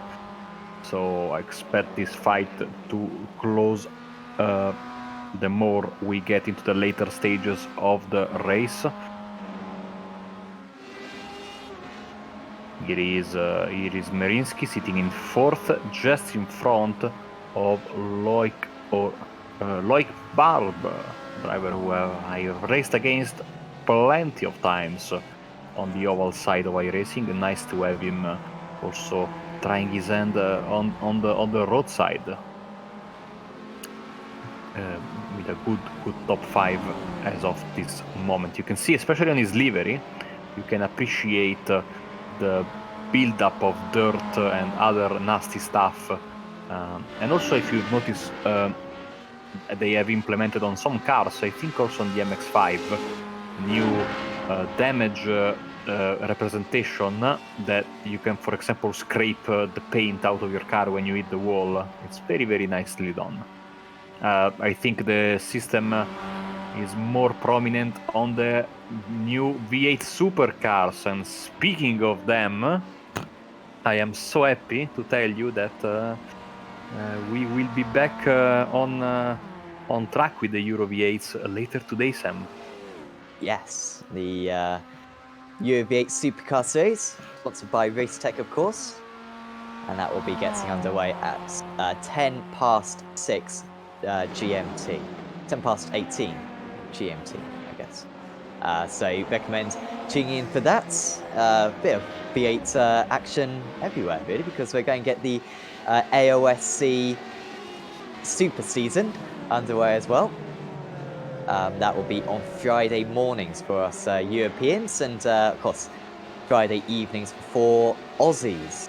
So that will be quite something to watch on Apex Racing TV. We are very pleased to bring that to you. That might actually be on the Esports Network, thinking about it. So, of course, subscribe to Apex Racing TV and then subscribe to the iRacing Esports Network. And if you have enjoyed this video or enjoyed this race, please do leave a like. We would mega appreciate it. We certainly have enjoyed it, and we've got still over half an hour to go to decide who is going to win each of these classes. Looks relatively decided in the Radical class, however, we've seen so far today just a tiny bit of contact can be the difference between winning and retiring, and the Mazda class getting closer and closer.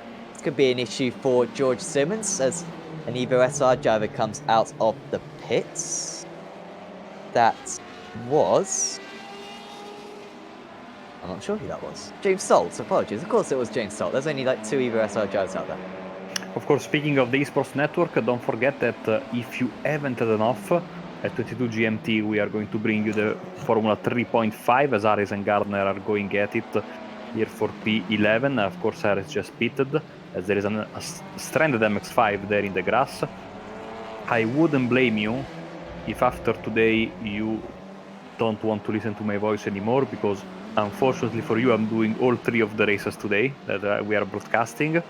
So poor guys at home, probably tonight they will watch the Formula 3.5 race on mute. Yeah, well, I pulled out of the Formula 3.5 race for that specific reason. I thought, geez, I'm spending 4 hours of commentary with Marco anyway, can't possibly deal with that one. So fortunately, I won't be doing that one. Adam Barth will be with you, who's a much more competent commentator than either of us combined. Adam is with us tonight? Yeah. Also, I don't have to talk because there is Austin who will be with me. Ah, beautiful. Hopefully, because Austin, cool, yeah. Austin last night was some weather trouble in the area. Speaking of weather, hopefully it's okay. I think it's okay. Speaking of weather trouble, have you seen what happened in Dubai? I was so excited for the first enduro of the year. Was there a sandstorm? No. Thunderstorm. I thought Darude has maybe popped in. A few people get that joke. Sam, if you start making these jokes now, what are you going to do at the end of the Euro V8s later? Dear me. No, they had the track was they had so much water, standing water on the track. They couldn't finish the race. They only did 7 hours and a half of racing. I didn't realise that like rains in UAE. Does it just like rain in the winter then for them? I mean that's incredible that there was that much water there. Yeah. Yeah, you know, they don't specifically design the tracks for that matter, you know, for drainage, no? So, but also I've seen there is massive trouble in the country as well. With I have seen some videos of the highways around the racetrack in Dubai proper, with cars stopped because the water is basically getting to the windows of the cars. So the cars were struggling to keep the 60 kilometers per hour of the code 60, and it is absolutely scary the amount. It has rained non-stop, basically from the second hour of the race until which started yesterday at 10:13 GMT, and it stopped raining this morning at 6:30 GMT on the track, non-stop. And the worst of the rain was around 3 to 4 a.m. GMT. So it was terrible, and it's quite shocking that in 2020, I should say, an enduro could be called for bad weather, but I think was a sensible decision. Of course, not the reason you expect for a race cancellation, especially in Dubai. So it was a bit sad because Dubai is the first Enduro of the year, you have so many car classes racing together, but it wasn't to be, unfortunately. Yeah, of course, first enduro event of the year always builds itself on that. So yeah, disappointing that one. I'm sure I'll see Ryan Walker a little bit disappointed by that. Of course, if Ryan is watching along, hello, and hopefully he'll lets us know that he's watching along because, well, yeah, he doesn't have Dubai to watch anymore. Shockingly. Derek Holland's still fantastic livery, still can't get over it, and we're watching him on screen at the moment, 38 seconds behind Marinsky. These Mazdas, of course, no more pit stops for them to go, apart from a couple of them will still need to pit, we think. And they do seem to change tyres as well at those pit stops. So, also the track temperature was up at 43 degrees earlier on. It's down to 37 degrees, so cooling down a little bit for these drivers. There'll certainly be some relief for their tyres, and will decrease a bit more as well. Currently 5 in the evening late afternoon for these drivers out on circuit. And then in terms of the incidents, of course, if you get 30 incidents, you get a stop-go penalty. And then for every 10 after that, you get another stop-go penalty. Still no drivers troubling that, apart from Damien Harris, who's actually got 33. So Harris already serving a stop-go penalty. That may have been why he made a pit stop a little bit earlier on. Apart from that, no one too close to that 30 incident limit. Did we lose? Oh, well, we lost Jeffrey Lewis due to a connection issue. Ah. Very bad luck for him.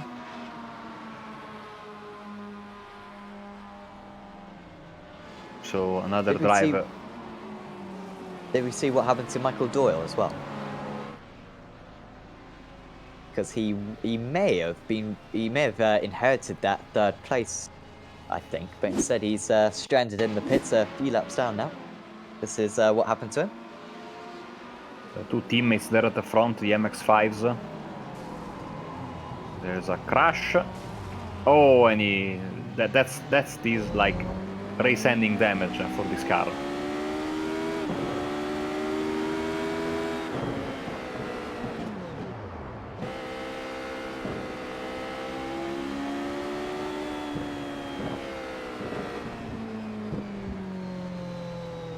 You can see how much he has to feather the throttle not to crash, because that probably bent the front right steering arm of his car. Seems of course he's already used his faster pair. It is so difficult when you choose those faster pairs, because if you get a little bit of damage, then you do want to fix it. And of course this is a one-off event, no championship, so you may as well go for as good a result as possible, not leave anything on the table. However, when of course you have a secondary crash like that, then it is not so good. Certainly in the Radical, if you don't pick up too much damage, should certainly leave it to spare, such as the brittleness of it. Still, Tanguy Gui actually going in this race. He had quite a big off. Had a 10-minute pit stop, did Gui. However, he's still out there. Credit to him, and will probably move up into 7th place, with Doyle quite stranded in the pits.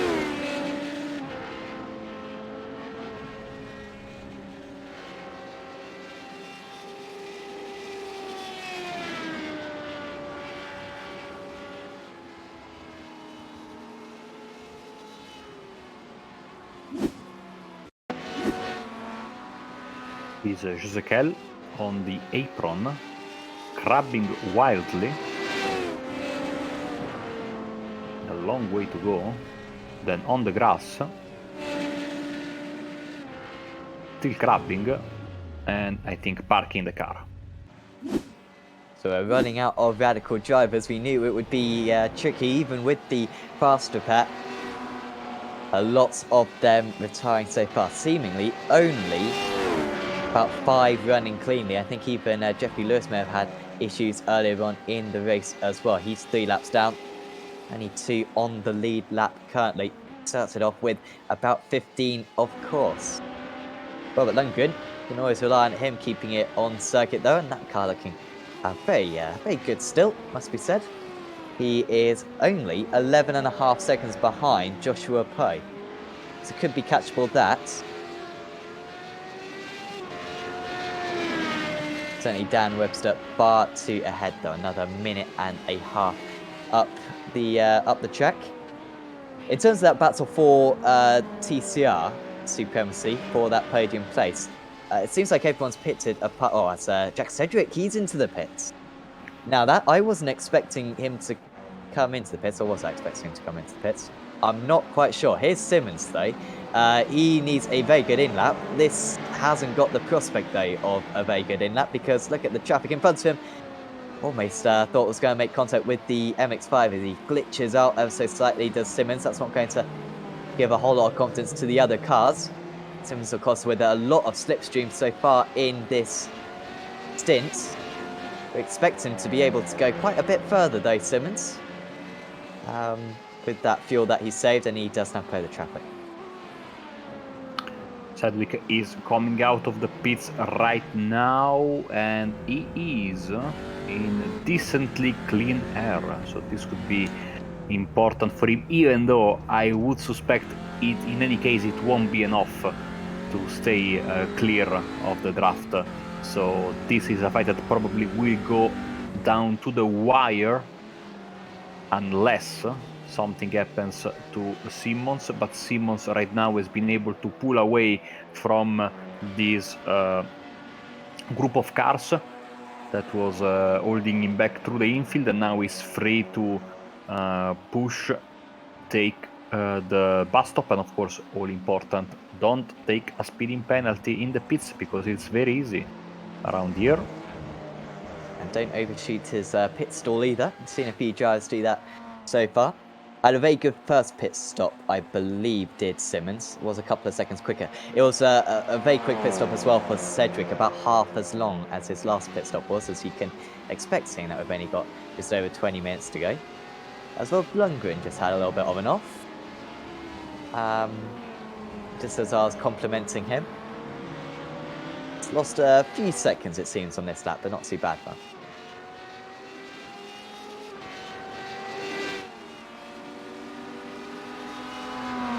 Simmons doesn't pit, stays out, 58.2.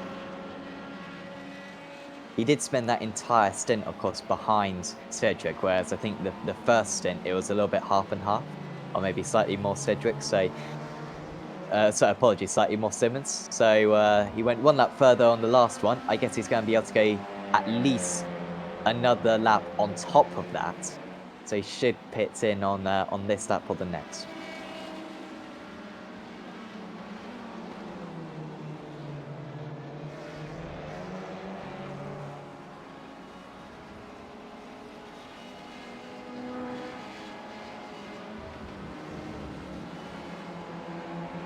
Always quite interesting to see the stands absolutely packed to the rafters of fans. No disrespect to these guys, but I didn't think we'd quite be able to fill the, 200,000 capacity stands here. Maybe not 200,000 to be fair. I think Indy's got like 150, no, even more than that. Yeah, Indy's got like 300,000, hasn't it? 400,000 Indy. No, also not even the 24-hour race can. No. Because there is a reason, and people always say, "Yeah, but no one watching the race." Well, the problem is that in January on the grandstands of Daytona, if you go there and watch the race, they will find you next morning ready to go to the supermarket aisle for the frozen products. It's so cold, so people tend to camp on the very big infield. And that's why you never see people in the stands in the 24-hour race. I was expecting racing to acknowledge this and have the grandstands empty, but the infield full of people. But no, we get this Daytona 500 style crowd for road race as well. As Simmons is in the pits. Yep, moment of truth for that. As long as the big thing is that if they're in the tow, I mean, that's not really telling us too much. It's if they either one can break the toe. So this is Lee Bowden. Oh, he gets a little bit of a tap behind. That's going to do a lot more damage to the Radical than the Audi. Using the shortcuts. Joker lap of Rallycross. Oh, Fields round. The Oh, leader. that was another Radical as well round, just in the background as well. Now, has Phil got any steering damage? He looks okay.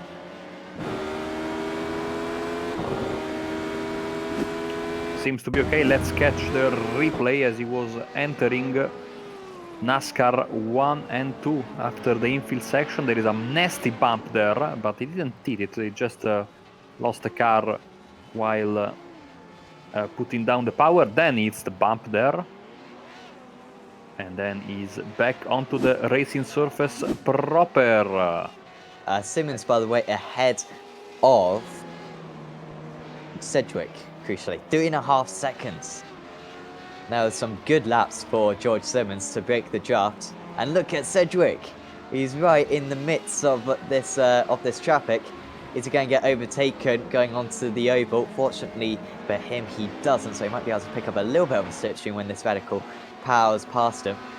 But troubles for Jack Sedgwick. It was a 6-second longer pit stop for him than George Simmons. Simmons spent the entirety of the last stint stuck behind Sedgwick, and so saved a lot of fuel. And with less than 20 minutes to go in this race, it is looking very good for the Apex Racing team driver. But just a little bit of traffic, maybe 2 Mazdas going side by side in front of him, and that gap could very comfortably come down. And of course, we really have no idea what the pace of these 2 drivers are, because they've just been driving tactically for this entire race. Could well be that Sedgwick's got some extra pace up his hand. Certainly was the case in qualifying. Christoph Adriano off the circuit now, and he's not getting back going anytime soon, it seems. Second place in the MX-5s, which is Jonathan Boven, is sitting on a lofty 29 incident points, and he's desperately trying A, to hold on to the podium, and B, to try and get back to the lead of the race, Thiago Procopio there. But he heads for the pits. So I think he is serving us a penalty, surely. No. Oh, he's pitting. I'm surprised he needs fuel, because it seems like a lot of these drivers are able to just go to the end with 1 stop. Certainly, I think with fuel in that MX-5, you can just do it on 1 stop. I think though with maybe with tyres, it's a bit more limiting.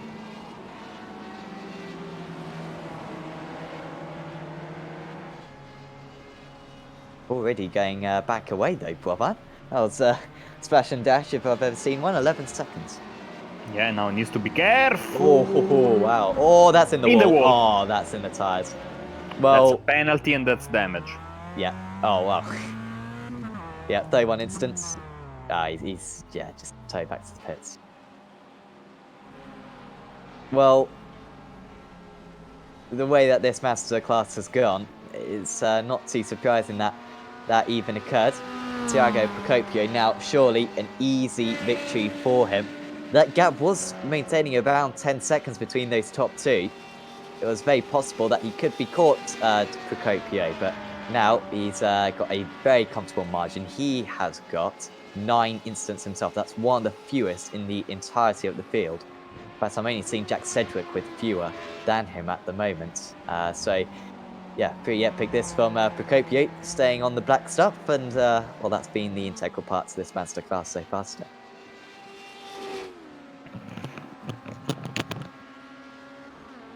He's 26 seconds ahead of Justin Brunner then.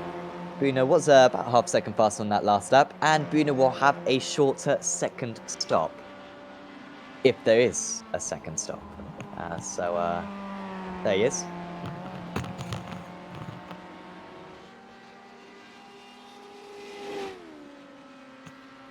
So still the cameras on Justin Brunner then, who inherited second place, and Loic Barb, slowly but surely, well, not slowly, surely was not super spectacular, but he, in the end, is in a good 3rd place.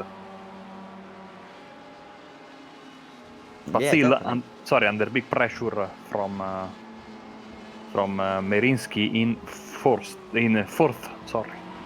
they've been really close for these two for about an hour, maybe even before then they were very close as well. They're just failing to break that slipstream. Also, in terms of instance, really only two drivers I see on the cusp. Tyler Maxson is on 25 at the moment. Also, Damian Harris is on 37. Now, of course, it takes you 30 to get a stop-go in the first race, but then every 10 after that, you get another one. I'm not sure if Damien knows that. I imagine he does. Well, he reads the rules. I've seen him quite active on the Discord, so I'm sure he's read the rules. And the sim tells you. Yeah, the sim tells him. Hopefully, it's not racing in VR where it could be tough to catch the message. But yeah, 3 away from getting a double penalty. Well, again, per every penalty you get a 1 second stop and hold, stop and go, but you need to remove everything, including the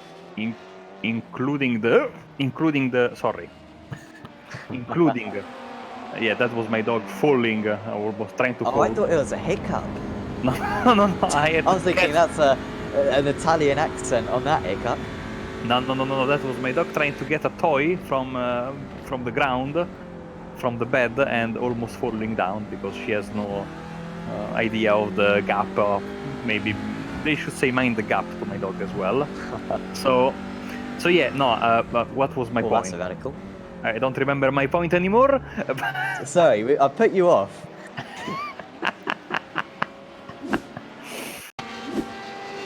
Oh, what's happened to Jack Sedgwick? Has he got issues? Wait, has he taken the lead?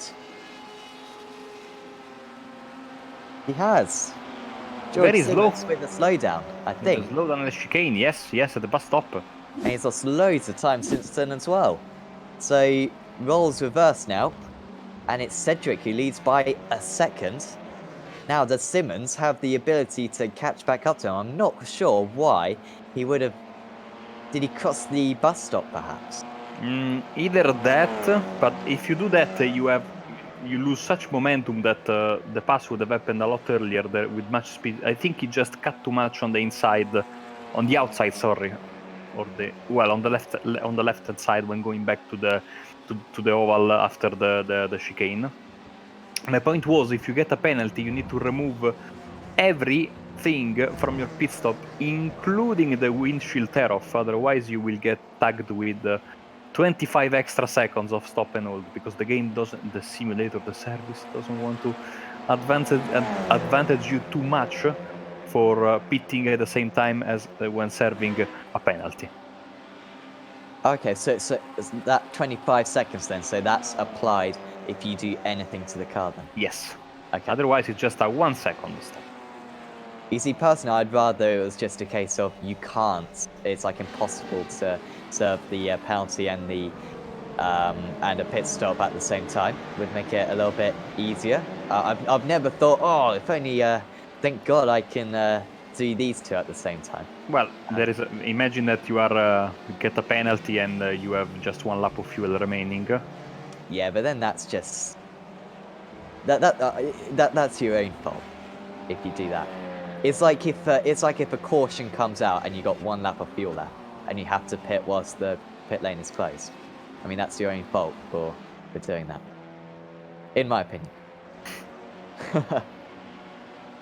Fortunately, despite being an admin of this, don't have too much control over those specific rules, as Andy Dalton was fighting for a podium earlier on, but this TCR class has separated quite a bit. James Salt as well was also in the mix. Big slide there for Dalton, but front wheel drive helping him. Cones go flying, and that's a slowdown for James Salton. I was thinking we've seen barely any slowdowns, but all of a sudden the TCR car is very much making up for that.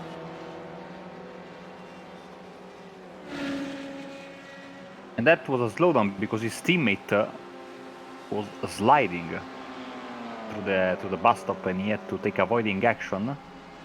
And he also killed one of the cones, which also bounced on top of his car in my at least here on my hand.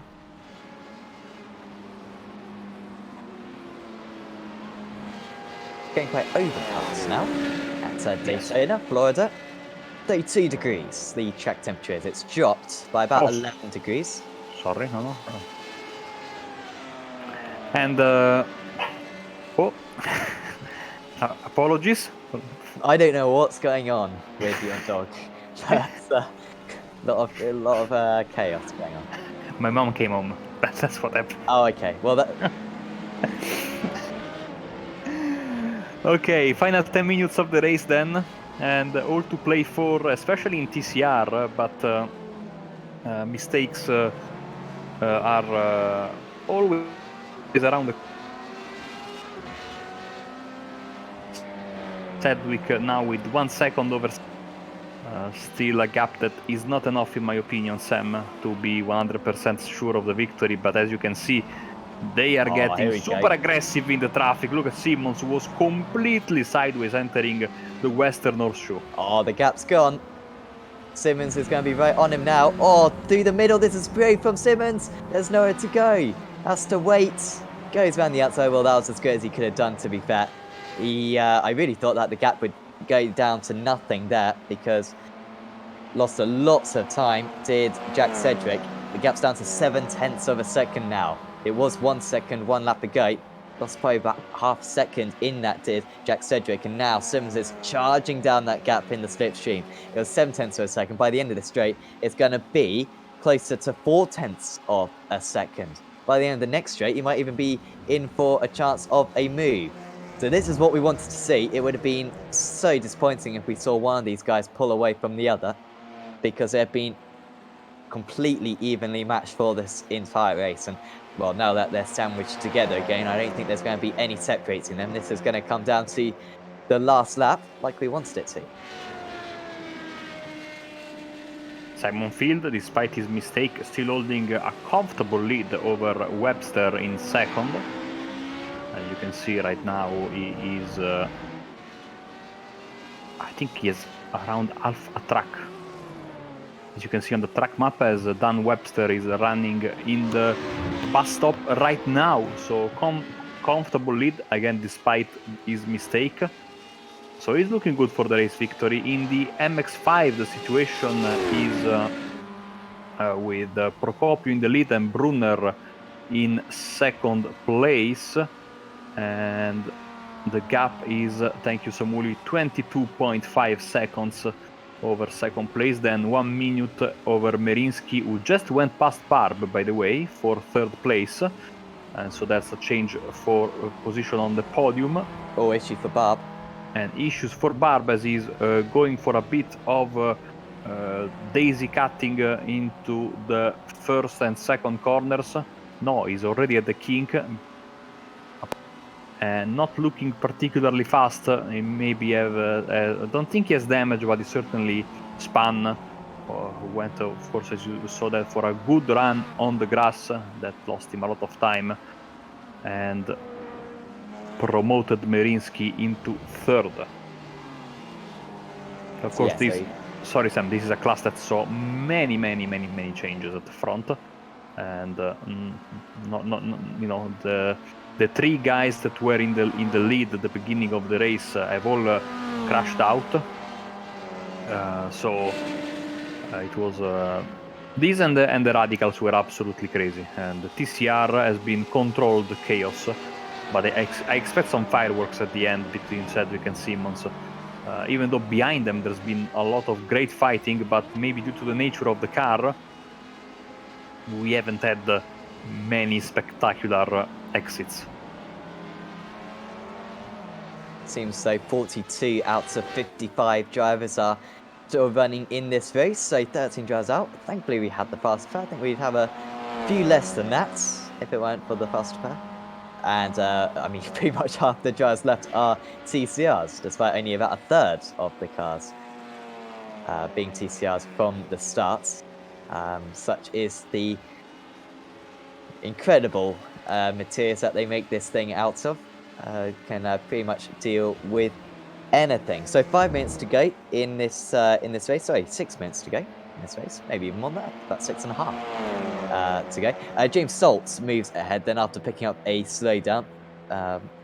He gets back ahead of Andy Dalton. They are 8 seconds behind Adam Hedgecock. Looks as though that battle for the podium is pretty much over. Tom McMahon looking very strong at the moment in that class. Everyone's pitted the correct number of times. So it looks as though McMahon will get that third place despite having to pit an extra time. Roberts will be 4th. Maxson 4 seconds behind, but is catching is Tyler Maxson. I saw him set a lap time about a second faster than Roberts a few laps ago. I think it was about 6 seconds that gap at one point. So Maxson might be able to catch by the end of this. Maybe his tyres hang on a little bit better. That's Field just going past him there, the race leader.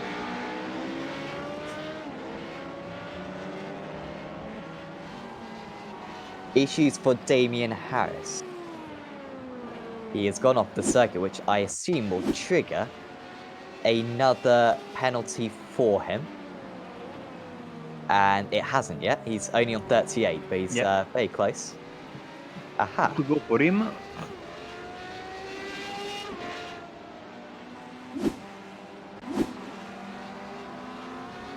He's not towed back to the pits. No, he's still there. Maybe enjoying the race from the best seat in the house, one could say. Ernie Ludwig, and in front of him we have Dave Carsmith for Sandy Chicken Racing Team. Sandy Chicken, okay, makes sense. That's of course Colonel Sanders on the KFC founder, and of course the figure you see on the side of the car. So it makes sense to call the team Sandy Chicken. I don't know how happy the guys at KFC will be. Is Kentucky notoriously known for its great chicken? I have absolutely no idea. We need to ask the people in the chat. Sadly, I've never been to the USA, so I don't know. It's just you watch a lot of baseball. Is there a baseball team based in Kentucky? No. Oh, okay. It's quite a big state, so I'm surprised there isn't one.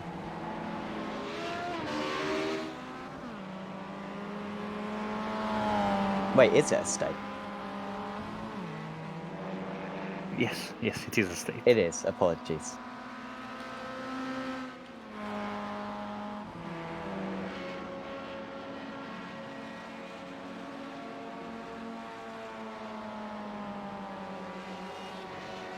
Just the final few minutes of the race. The chat, big cheers for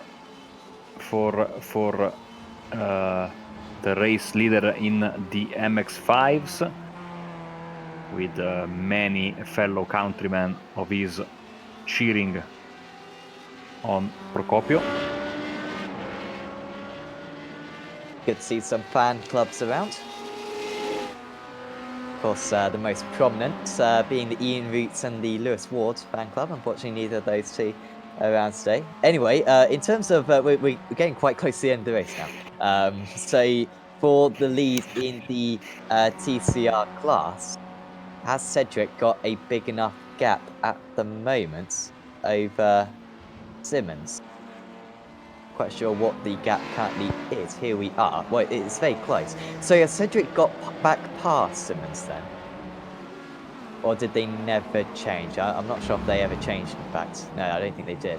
So this is properly coming down to the wire. Is this going to be the penultimate lap? The race leader is just crossing the line right now. So it means that these guys will have this lap and then 2 more, I believe.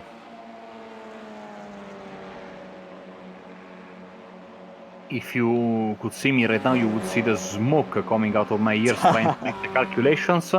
I'm almost certain it's 2 more laps after this one for these guys, because the race leader's got 1 more lap after the one he's just started.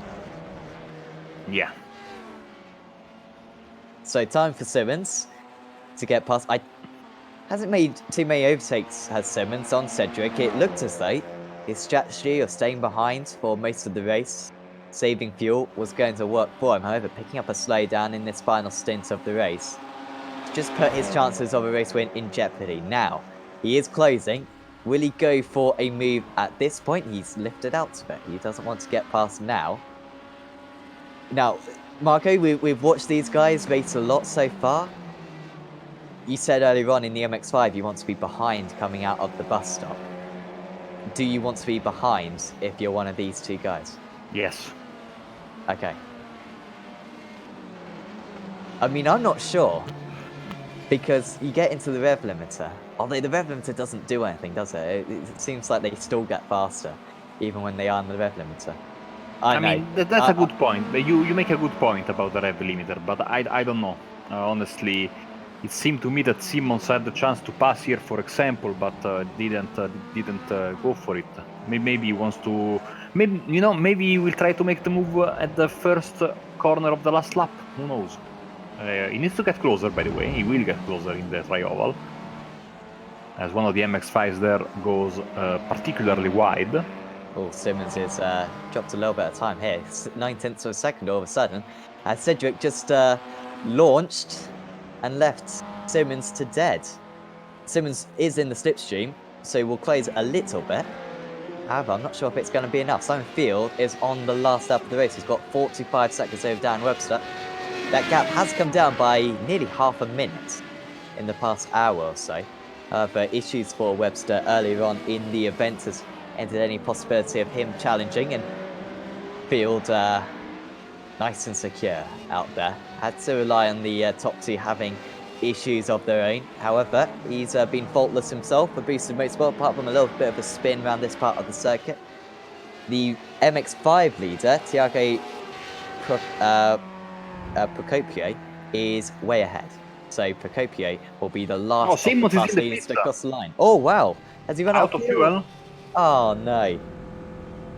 He'll still get second place. Oh well, we were hoping for a grandstand finish, but he's coughing along as well. He really had nothing left.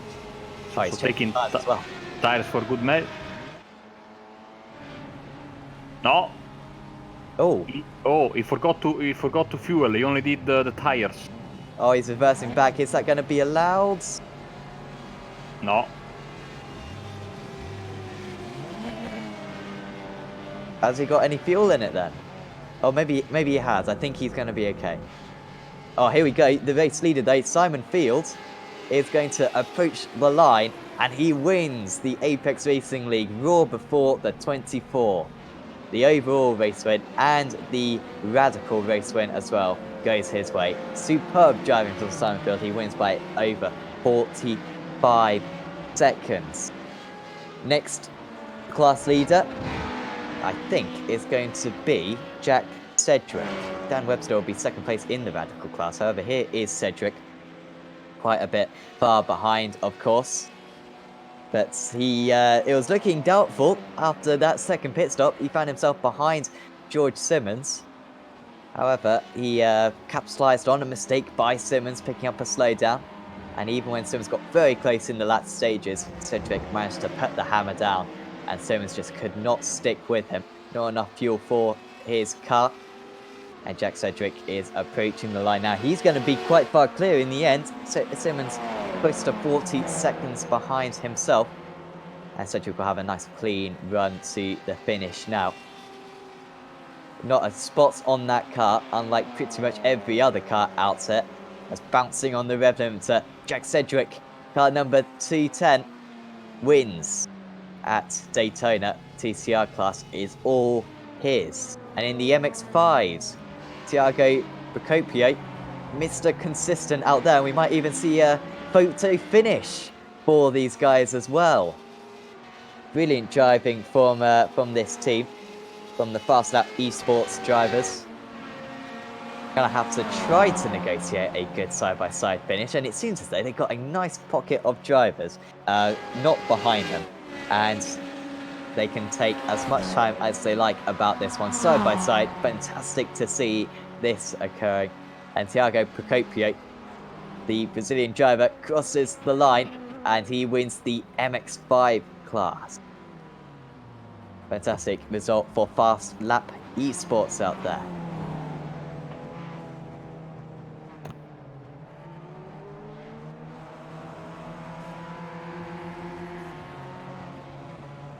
So Marco was, I think, a very big success this event. Quite a few retirements, unfortunately.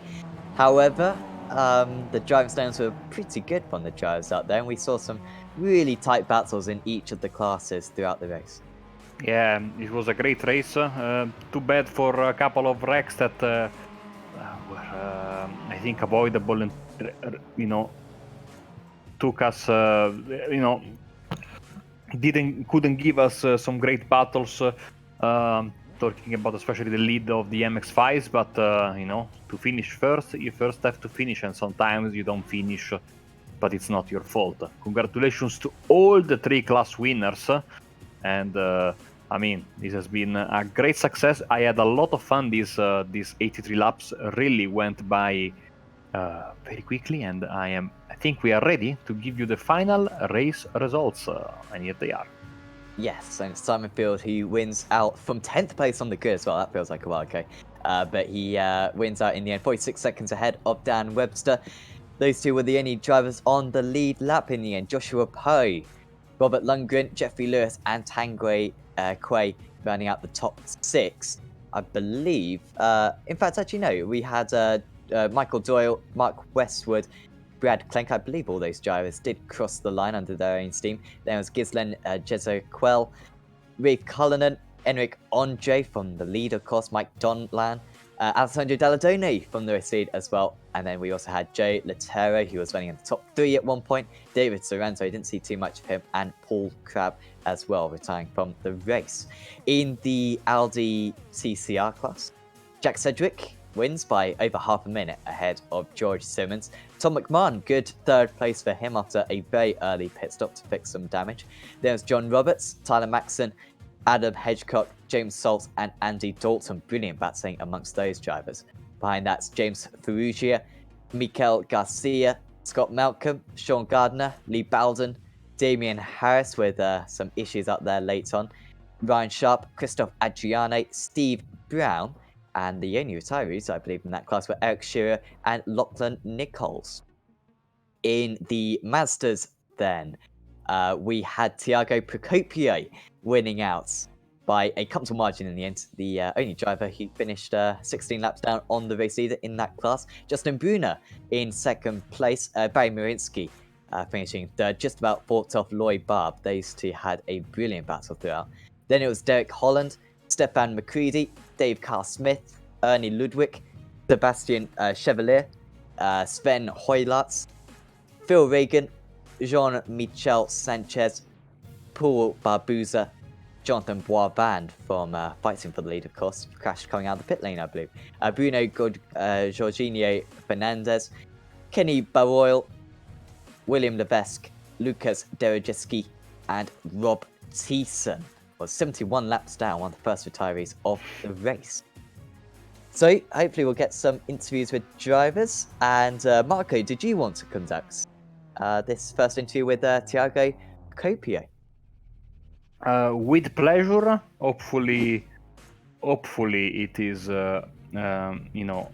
everything is working. Let's see if it does. We should have Thiago and his team manager Felipe, if I'm not mistaken. Yes. So, well... Thiago doesn't know how to speak English, so I'm probably going to have to translate it for him.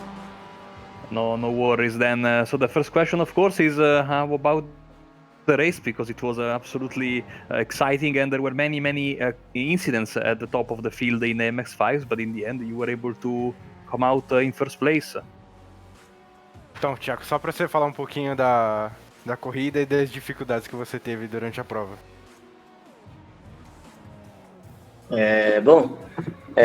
Quero parabenizar todo mundo que correu esse evento aí, foi um evento muito bem organizado. Queria parabenizar todo mundo e a cada um da equipe aí, o John que ajudou no setup, o Yuri que estava lá no chat, o Arthur, o Bruno, o Danilo, o Riffel que ajudou na estratégia, o Giro, o próprio Giro aí. Quero agradecer a todo mundo, foi uma corrida bem difícil, a gente não sabia os desgastes do pneu.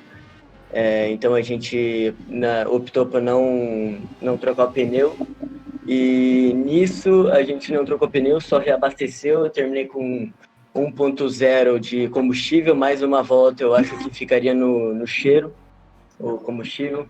Mas é isso, quero agradecer a todo mundo lá, cara, foi uma bela corrida.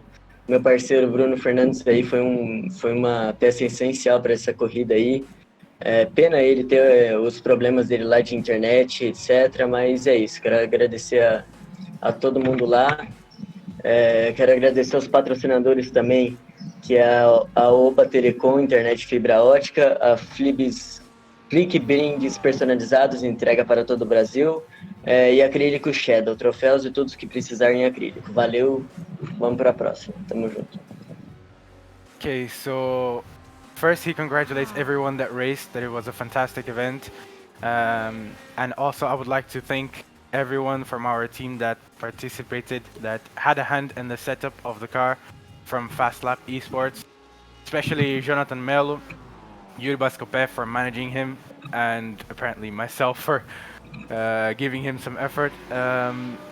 He says it was a tough race because of the tire wear. His tire wear was a bit higher than expected, and he opted not to change his tires, and that was crucial. He only refueled, and in the end, right close to the end, they were waiting for the white flag, and because he had such a big gap, he saved a bit more fuel. He said that one more lap and he probably would have retired.